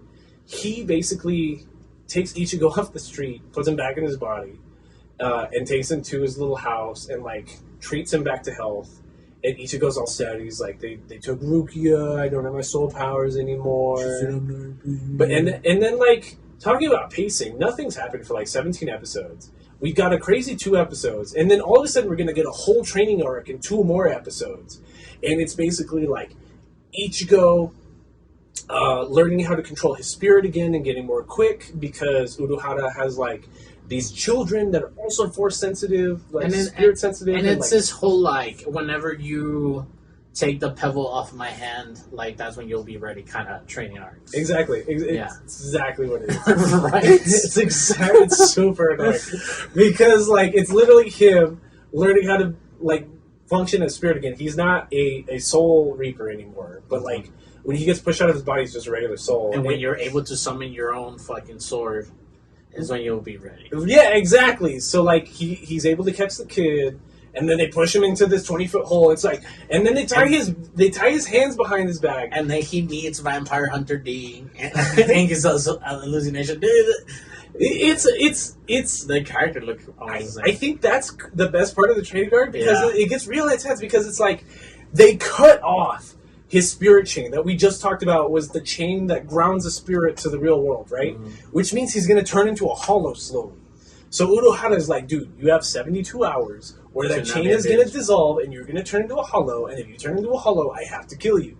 So that's your motivation to muster up whatever power's in you and, like, bust out that Spirit Reaper power. Mm-hmm. Because that power you were using before was Rukia's. Mm-hmm. You have a latent power inside of you that you haven't actually unlocked yet. And up to now, it's just like the first 5 episodes of Yu Yu Hakusho. Yes. But it's finally getting good. I feel like it gets so much more exciting once, like, Renji and Byakuya pull through. But, like, you only have 5 episodes left after that. It's like the pacing gets real good. Because, like, he does start turning into a hollow. And that's fucking terrifying. Like, the main villains that we've been fighting. And then, like, he has a spirit dream inside of himself, which is, like, he's on, like, the side of a building, except the whole world is flipped horizontal. And he's talking to an old man with, like, long black hair, a la Old Boy. Yeah. Or some shit. Have you ever seen Old Boy? Yeah, I've seen Old Boy. Like Old Boy. Yeah. And like, but yeah, like Vampire Hunter D. Except he's cool because he has 5 o'clock shadow and, like, little sunglasses. This is the actual, like, this is Ichigo's power. This is his Zanpakuto. Yeah, this is his nine-tailed fox, exactly. Yeah. This is his Zanpakuto. It's just like, dude, just find yourself and, like, say my name and unlock my power. Yeah, it's exactly. And he's just, what is his name? It's actually, like, super important, and I can't find his name. It is. Zangetsu. Is it Zangetsu? His name is Zangetsu. So he starts calling him Old Man Zangetsu from there on out. Mm-hmm. And again, it's that spirit ribbon power. We hadn't seen it since like the one time Uryu used it. You have to find yourself within your mind. There's all these boxes in the world. Find the one that has your spirit power. It's just like, spirit ribbons. Because the spirit ribbon of the Soul Reapers is red. And he's just, I see the red one. Pulls it out. It's another giant Zanpakuto. Except this one's like cool because it doesn't have a hilt, but it's like long and like it's like a kitchen knife. It's shaped like a big meat cleaver, kind of. Like, no hilt, but it's like long and comes to like a very fine point. It's a one-sided greatsword. Yeah. It just imagine big kitchen knife. Yeah, just big kitchen knife. And so part 3 of his training is just like knock the hat off my head, because again, it's Karate Kid. Yeah, you know what I mean? Yeah. So he learns how to actually like blast with his spirit pressure, like actually like throw his spirit pressure outwards, and we see this big cannon. Like, Ichigo's so strong. It's like and he also feels like the whole dark saber kind of thing. Like, you're not willing to dance with the dark saber, the dark saber is not willing to dance with you, kind of thing. Good Mandalorian reference. Well, technically it's a Boba Fett reference, but yeah. That's tight. Exactly. Like, give into the blade. Like, stop trying to fight it. And there actually was a B plot there where a black cat who is Urahara's best friend, his name, we think it's a he. This black cat with this man voice is named Yoroichi. And Yoroichi has been training Chad and Orihime. How dare you? It's because in season 1, she's got a man voice. Yeah, I know. Yeah, just to throw you off. It's actually like the like biggest. Like Kurapika without telling you that he's a guy. It's like actually the biggest waifu in the whole series, and like everyone's favorite character, except like it's a fake in season 1 because they give it just like this super deep man voice. True. But anyways, this black cat has been training Orihime and Chad how to use their spirit powers, because they're all gonna break into Soul Society and capture Ruki and take her back. And that's like the end of season 1. Ichigo has unlocked Zangetsu. Chad knows how to use his right arm power now, and Orihime knows how to use her little fairy hair ribbon thing. This conversation gets me excited a lot about continuing to watch Bleach, and also the future of Jujutsu Kaisen. Yeah. I hope this is not one of those things that just gets... Apparently the Jujutsu Kaisen manga has been really good lately. Yeah. So, you know what I'm saying? We cannot talk more about that. We cannot talk more about Bleach. But this is super off topic, but like what makes me feel bad about Jujutsu Kaisen is that I feel like it's always shadowed by the hype behind Chainsaw Man, because they're both kind of like horror, shonen, published on the same medium kind of thing, and like Jujutsu Kaisen just finished like a really big manga arc, but this was also the point that Chainsaw Man was on hiatus. So Chainsaw Man just came back like last week, so Jujutsu Kaisen might start being on the back burner again. It sucks, but like it's cool, whatever. I don't know. I mean, I don't know. Some of these horror animes, at least like Jujutsu Kaisen, horror shonens. As long as your main focus is not your gory set like Parasite wanted to do, or like stuff like Soul Eater wanting to do, as long as your focus is not on giving us gore, you're gonna do all right. That's my biggest gripe with what's it called? Tokyo Ghoul. That's my biggest issue with Tokyo Ghoul. Tokyo Ghoul gets about like the gore, and like it's just a shit plot though. It's just about they just want to show you scary monsters and gore, but like the shittiest plot you've ever read, and like the worst dialogue. You can get hooked on the gore.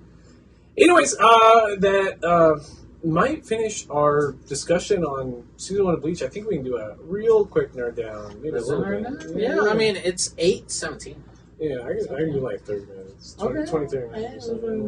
You want to do the nerd down? I want to do the nerd down. Nerd down. Nerd down. Welcome to the Nerd Down, where the nerds get down. At the beginning of this Nerd Down, I just wanted to re-go over our housekeeping notes. To enter our giveaway for the month of July, please be a subscriber on YouTube and leave a comment on a YouTube video during the month of July, or leave a 5-star written review on Apple Podcasts and email us at betweennerdspodcast@gmail.com, letting us know that written review was you, and we will get you some handpicked nerd shit. It helps support the podcast. It keeps our numbers up. We still have a perfect rating. Go Us on Apple Podcasts, I think. Yeah, we haven't heard enough shit talked about us or any other comments. If you guys are listening to in Apple Podcasts and Spotify, go into our YouTube real quick. Put it on any video you want about whatever episode you were listening to on your podcast platform, and just tell us what you think. Yep. This is your Nerd Down. This part of the show came because we want to talk about, what our community feels about this anime talks. But we have to fill it. We have to fill it with things that we've been doing, things that we've been watching. And with that being said, to be fair, Mr. Sevan Ozampe did leave a comment, and it says, you guys should make a chart of the most powerful characters you can think of and do a tournament style, and each episode eliminate one of them, and it can also make a good TikTok. I think for us to keep it canon, we will have to think about our characters that we've seen on the anime that we've watched. Like, I agree, but I also, I think it's very juvenile because we try to stay away from doing exclusively shonens, which is what this question is. It's like a shonen beatdown kind of tournament style thing. Number one. Number two, there's always two characters that are going to win. It's going to be, what's his face from One Punch Man, or Goku. Like, Goku... Saitama from One Punch Man, which it's a meme how powerful he is. It's a whole Sailor Moon wins all. Or Sailor Moon. Or, Goku is literally stronger than a god of destruction. It's those three. In all of Shonen, it's those three. And I feel like that, devalues that we don't exclusively talk about shonens, and we just don't talk about big explosion go boom. We just ripped Bleach season 1 to shreds. I think our ranking, as far as our follower here Stellan thinks we should do, I think ours will be who's the most annoying nerd to who is the least most annoying nerd. Honestly, that would be crazy because it'd be what's his face from NGE? Shinji? Shinji from NGE is down maybe here. most annoying, or most annoying, whatever. Or most annoying, yeah. And then coolest person we've seen? Griffith? I'm just playing that. Griffith is the worst. But I don't even know. Who's the coolest guy? The main character I hate the least. Jotaro's probably the coolest guy. Yeah, yeah, it's probably automatically the Jotaro. least nerdy, annoying fuckhead. It's Jotaro because he doesn't say anything. That's the whole point of Jotaro. Anyways, I did want to go over real quick. I finally beat Elden Ring with all quest lines completed, all missable content completed, all story bosses completed. That excludes some of the dungeons because most of them are just rehashes of old bosses. After exactly 70 hours of gameplay. That's good. That's good. I have not played a video game in so long. I know you haven't, and I feel bad because I almost felt bad. I was thinking during the week that I was going to talk about this segment. I'm just alwa's going to want to talk about Breath of the Wild again, or talk about not even. I'm done talking about Breath of the Wild. You playing Elden Ring. It's just me playing Bloodborne 6 months ago. But see, I was thinking, did you beat it though? No, I haven't. No, I think I'm trying to decide what I'm going to play next. I was thinking about Bloodborne. I was thinking about, but then I started thinking about Okami, and then I was like, do I have a copy of Okami? I'm like, son of a bitch, I gifted Aldo a copy, and he never played it. No, I played it. Did you start it? I started it. How far did you get? Not that far, but I started it. No, I did. It's because, bro, honestly, it's so crazy. I just need to manage my time more. I can do a lot more stuff. You remind me a lot of Karen, where it's just take it as it comes kind of things. I feel like I get frustrated. You sometimes because I plan my whole week starting the Sunday before. You know what I mean? I get it. And Karen acts like I'm crazy sometimes because it's just I'll go my whole week being okay, I'm doing this on this day, this on that day, this on that day. And we're going to record on Sunday. You text me Sunday morning, bro, we can't record. You just fucked up my whole week. I get it. But, that's how Karen is. And I think that's why, it's I'm getting that twofold during the week. But, I'll plan out what days I'm going to play video games. Correct. You get what I mean? I'll be I'm going to play Yu-Gi-Oh! Thursday night, Friday night. Saturday night, I have a friend's event, and we're going to record during the day on Saturday. And then Sunday, I'm going to clean for a little bit, do dishes, vacuum, and then I have 4 hours to play video games, and then I'm going to go to bed, and then I'm going to go to work. And then, you get what I mean? Like, I need to do that. See, because when I think about playing video games, I'm like, oh, fuck, I want to play video games. But see, I feel like if I'm just in the moment, I'm just going to be on TikTok. Like, if I just have, like, a free 30 minutes, I'm not going to, like, turn shit. Yeah, I'm just going to be on TikTok or something. My fucking iPhone gave me my weekly report on screen time. I had 6 hours of screen time last week. Wow, you've been really busy. Yeah, dude. That's nothing. Yeah, exactly. That's nothing. So I was like, damn. Like, I saw it. I was like, okay, I guess that's good. But, like, I was busy, man. I was busy. And, no, I get it. Yeah. And, like, again... like, your son's not even 2 yet. Yeah.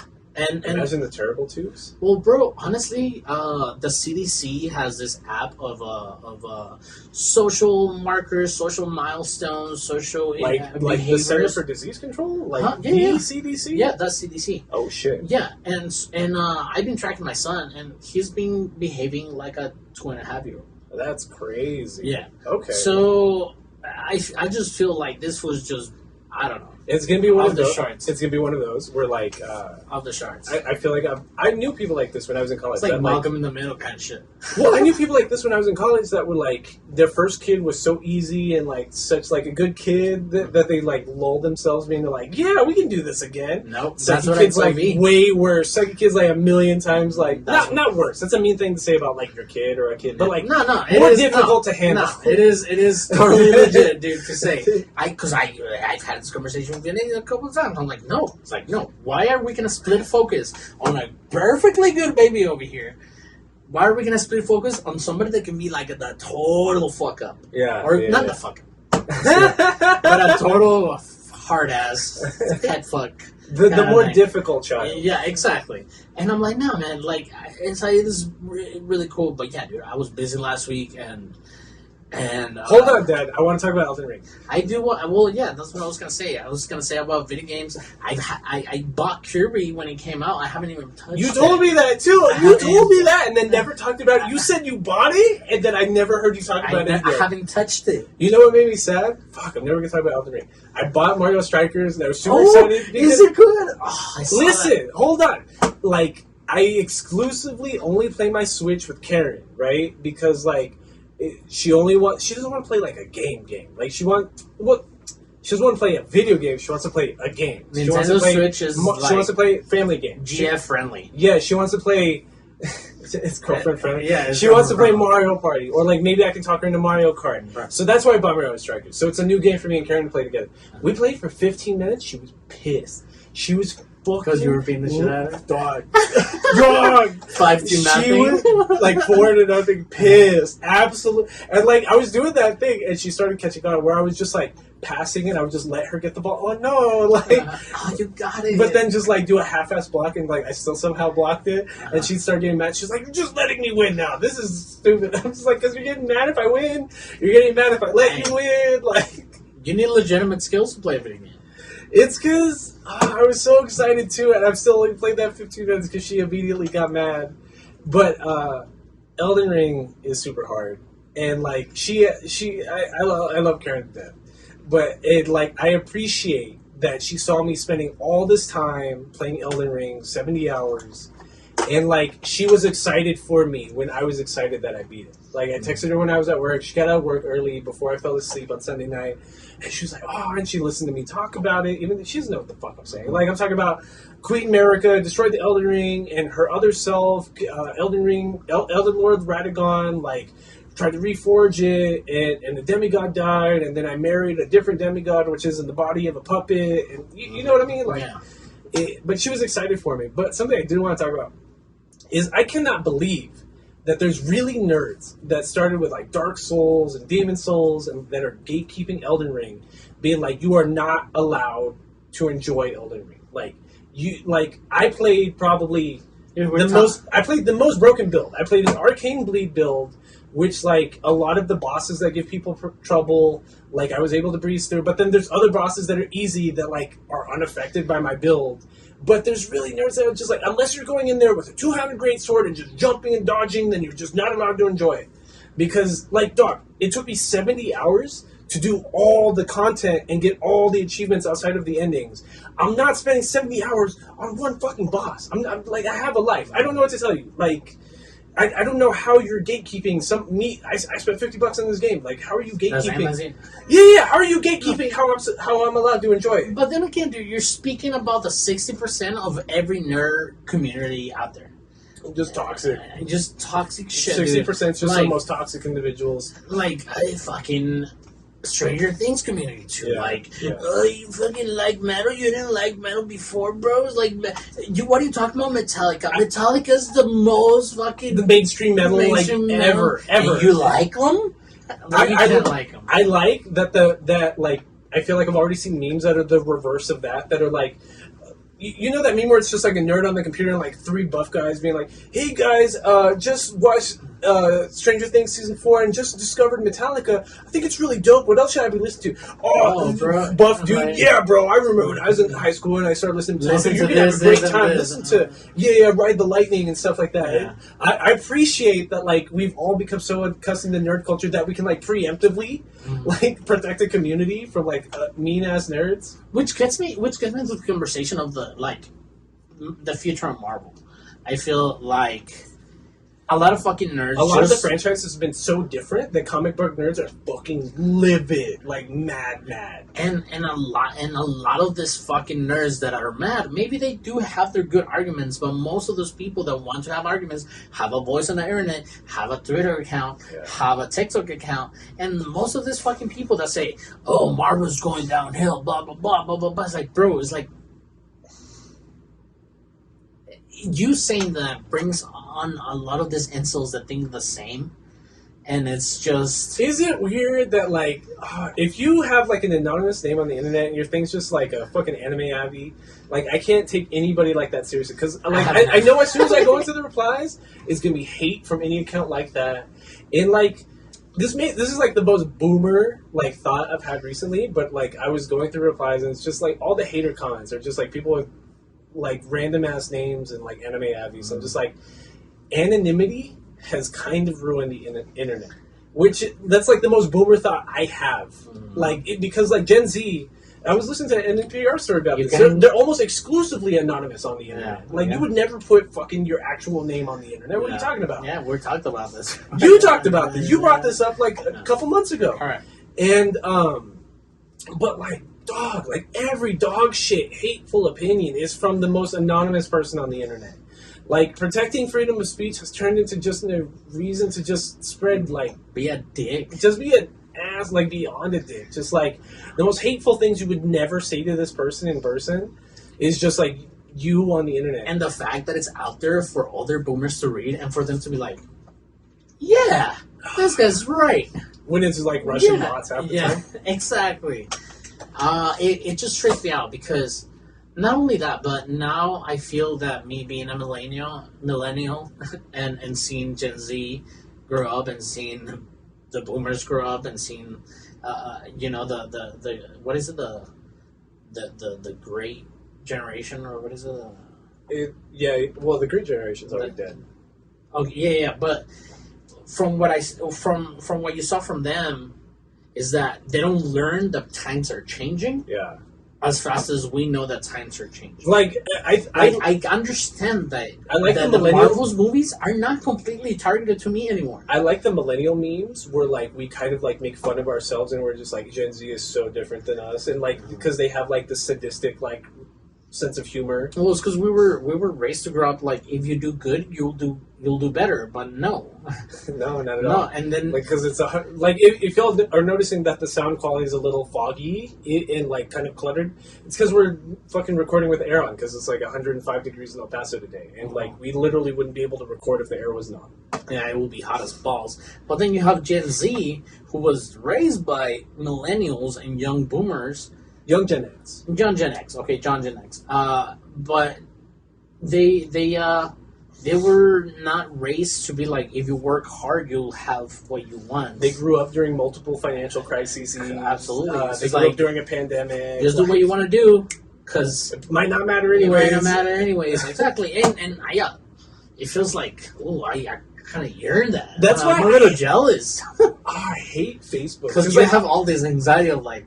I hate Facebook because even people I went to high school with are trying to act like boomers and be like, "Oh, this young generation doesn't know anything about like what fucking garbage ass music we were listening to at high school, and like why don't they know who Lil Jon is?" Or just like weird fucking. That's the most boomer statement I've ever. Who gives a shit? I literally could not give a shit. Like they weren't raised with a false sense of like hope. If you don't know what a dial-up modem is, then you're too young. Just shut the fuck up. Why the fuck would I want to remember what a dial-up modem is? You're so weird. Like, why? Who gives a fuck? Anyways, Elden Ring. So, Elden Ring is cool because like even the hardest bosses. Because like last episode during the Nerd Den, I was bitching about with you that I was like right in front of where Melania was. I was scared to shitless because all the internet told me is that she's the hardest boss ever in any video game of all time, whatever. But, like, it's clear that FromSoft and, like, the way Elden Ring was designed, they made a bunch of broken shit, but, like, it's the... Like, I played Bloodborne, I played the first Elden Ring. I haven't played Sekiro or any of the other Elden Rings or Dark Souls.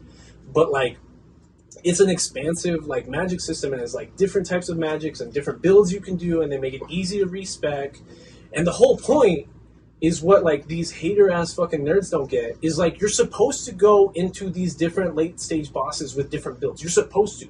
They were purposely designed like that. Because, like, Melania, the Blade of Mikola, the Goddess of Ra, can one-shot you no matter what. Like, if you're not paying attention for, like, half a second, you're dead. Like, that's just it. And that's, for me at least, that's one of the fun parts of the game. It's like Monster Hunter 2. Yeah. Like you're not gonna go to a fire-breathing... I was gonna compare it to Pokemon. You're not gonna go to a fire-breathing monster with a leaf armor. Do you remember how hard it was in Pokemon Red and Pokemon Blue going to the rock gym with just Charmander before like the reboots came out? They gave him Metal Claw and like all you had Ember and Scratch, and like it was super hard to get over his eyes. No, you couldn't do anything. You just had to grind levels out in that patch of grass outside of the gym for like forever, and then hours later, once you were like super leveled up, you could go do it.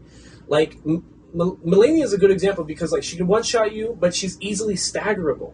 So if I like get a stagger high armor, if I'm doing spells and incantations in the background while my summoned spirit is like taking her hits, then I'm randomly like staggering her and I can run in and just like get a good hit on her, right? So then you finally beat, and it's not easy. Like I'm still spending like 2 hours just fighting this one stupid bitch. And like I feel like that's most evident in the last boss. The last boss is a 2-stage fight, which is just like the craziest fight, even more than Melania, because their health bars are so high. Their animations like raining fucking sky on you. Well, it's because Radagon like has an animation that nobody else does. Like there's certain other ones that can like eat you and like spit you out, and like it takes off most of your health. Radagon, he has this one animation that like the first time I fight, I literally don't know outside of a dodge how you're supposed to like withstand it, because he grabs you by the throat, like slams you on the ground. There's a holy damage like splatter on the rocks, and then he takes this giant holy hammer he has. He's just beating you on the head 4 times, and even if he's grabbing your summoned spirit, he's invulnerable while doing that attack. So you're just like you're dead, right? But then I'm watching a YouTube video on it, and they're just like, it's all holy damage. The game purposely gave you 3 spells that negate holy damage. So, like, as soon as you walk into the arena and you're just like, okay, like, Golden Vow, Lord's Blessing, Protection, whatever the fuck is called, he still hits like a truck. Yeah. But, like, at least you could take more than 1 hit. Number 1. Number 2, there's a class of bosses and villains called, like, Godskins and Godslayers that you were fighting the whole game. They're the hardest bosses, besides, like, Melania. And, like, they are called the Godslayers and the Godskins for a reason, and they have spells and incantations and weapons that are called this Godslayer Greatsword, Godslayer Fireball. They're called Godslayers because you're supposed to be using them against the fucking God final boss. Like, that was the whole point. So you just being a hater and being like, nah, I can't go at it like that. I just need to spend 20 fucking hours trying to beat Radagon and the Elden Beast. When the game told you, like, hey, this weapon class, this spell class was specifically made for this boss. And like once I realized that, I'm just like, God, I'm so stupid. Like, it was right in front of my face. Some motherfuckers want you to go out there naked. Yeah, go out there naked with a pot on your head and just a big greatsword and go for it. And Fuck that. I have a life. I'm sorry. I can't. It's cool. Don't get me wrong. One of the cool tropes like that was in Metal Gear. You never played those, right? No, I never did. So Metal Gear is a stealth. It's a stealth game.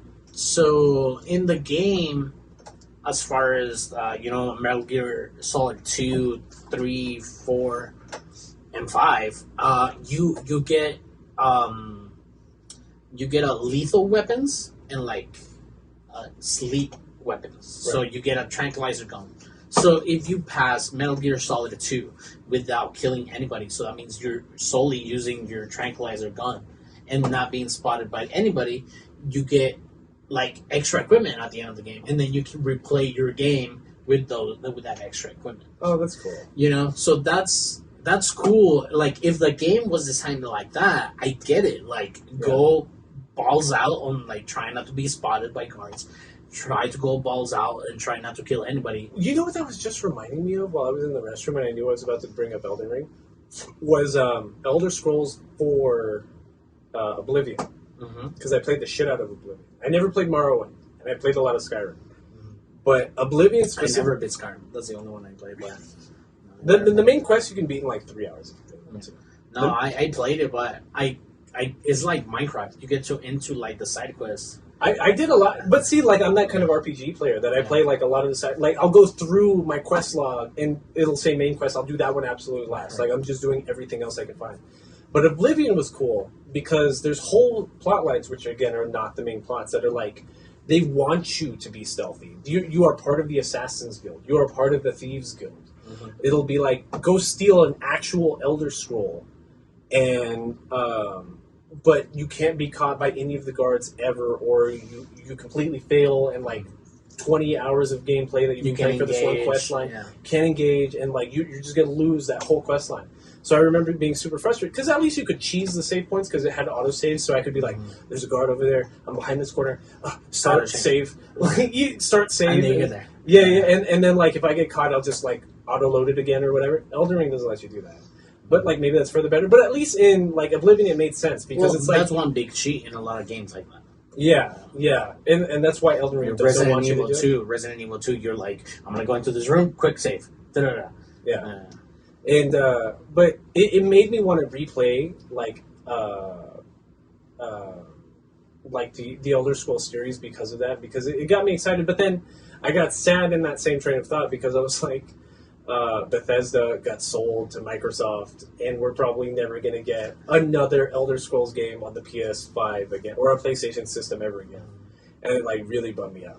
Because like I doubt I'm going to build a PC anytime soon, and I doubt I'm going to buy like an Xbox. Did you see that Sony is getting sued for shitty components? No, I didn't know that. Yeah. Is it exploding? Well, it's not exploding. It's just not working. They're having a lot of recalls on a lot of PS5s. Oh, I didn't know. That sucks because like PS5s are barely getting to the point where you can actually see them in stores. Yeah. Barely. It's been like, what, 3 years already? Yeah, one of the comments on that article was like, oh, all 7 of us are suing. Which I don't even know. Well, I do know. But like, it was very difficult for me to get a PS5 at the time. Because I was really there, like, with, like, certain Twitter accounts on, like, all notifications on, like, as soon as they posted, like, anything about a PS5 being remotely available, I would, like, just try to, like, spam the link. And, bro, I remember I got an email from Sony, because, I mean, I've been with Sony forever. PS2, PS3, PS4. I did have a PS2. PS4 Pro. And they sent me an email. They sent me, it's like, hey, you are being selected to pre-order the PS5. Before it comes out, it's like place your order within this time and you'll get one. And I was like, no, I'll just wait. I'll get one. Yeah, fuck, dude. Never go. Ridiculous. I still don't have one. Yeah, and I mean, I don't care if the PS5 Pro's coming out anytime soon. I wish I would get that. They're saying the Switch Pro is about to come out. Switch Pro. Switch Pro's. I bet that's gonna be girlfriend friendly too. She still won't play fucking Strikers with me. Hey, cause you go easy. I'm just playing. But then I go too hard. No. So, like, I don't know what we're playing the next week. I've been playing a bunch of Yu-Gi-Oh! Because we're kind of in the shit format. Can I get one of those cool trophies? Which ones? Those trophies that you posted? Oh, I got sad because like I had like 4 or 5 invitations to the North American World Championship qualifier. It's called Nationals. It's Nats, right? Uh-huh. So like there's a world competition for Yu-Gi-Oh! Where like the OCG, like the Eastern Asian countries like play, and then like Western countries like get our people that qualify at their own nationals. Mm-hmm. So it's like the best of Europe, the best of South America, the best of North America go and play the best like Chinese and Korean and Japanese players, and like the Western side always loses. We always lose at Worlds, but like I could have gone to Nats because I had like 4 or 5 invitations. Yeah. But like it's just a hard year, you know what I mean? Yeah, like I could have afforded it, like. Like, don't get me wrong, I would struggle because it was like $800 flights, and like that's outside of a hotel, outside of like the cards I'm actually going to play with. That's outside of like everything else. But like a lot of my friends, they just couldn't. Well, all of my friends just couldn't afford it. You know what I mean? Which I get. Like it's a big chunk of money. Bro, it's like But the trophies all I was talking about was like top 8, I think, got these super pretty like glass colored, like light up trophies that actually say North American World Championship qualifier. No, they look nice. They were really fucking nice, and I feel like I wasn't sad that I wasn't there until I saw those trophies. Which like, there's no way I'm top 8 in North America, so like that shit probably would have mattered to me. But just knowing that I could have tried my best, like it made me sad that I wasn't there for it. I was just watching this post. I don't know if it was on Twitter or TikTok that the cost of climbing Mount Everest, not only that, but the traffic of people climbing Mount Everest this year, apparently is a fucking issue, bro. There's people, like, in a formation climbing Mount Everest. On a span of, like, 2 weeks, 3 weeks, or some shit like that. $50K. For your climb, hey yo, and preparation and equipment, $50K. That's that mountain. I'm an asthmatic. I could never even attempt something like that. Dude, fuck, I'm a fat guy. I couldn't go up that mountain. But you should play Okami. You should play 2 hours of Okami. I have it. I know you do. I gifted it to you. I know. Play 2 hours of Okami. That's all I'm saying. Play 2 hours of Okami by Sunday. Okay, hold on. It's also there that I need to give a preview for next week. We are watching Mushoku Tensei, Jobless Reincarnation. I'm already like, I might be 15 episodes in. 25 episodes? 24 episodes? 24 episodes. And we're going to be recording that Sunday? Today's Tuesday. We're going to be recording it 5 days from today on the 24th. The weekend after that, we're going to have Roby Candela back to be talking about season 1 of Trigun, which is 26 episodes. So our favorite cancer survivor. You will have him right here. Hey, I love Roby. Yeah, but, I remind him every day. So next 2 weeks, Mushoku Tensei, Trigun. And then if you guys have anything that you want us to watch, hit us up on social media. That's at Between Nerds. That's Twitter, Instagram, TikTok. Email us questions, comments, or concerns betweennerdspodcast@gmail.com. Don't forget to enter the giveaway. My name is Drew Philip Elias. I'm Aldo Mendez. This has been Between Nerds. Peace.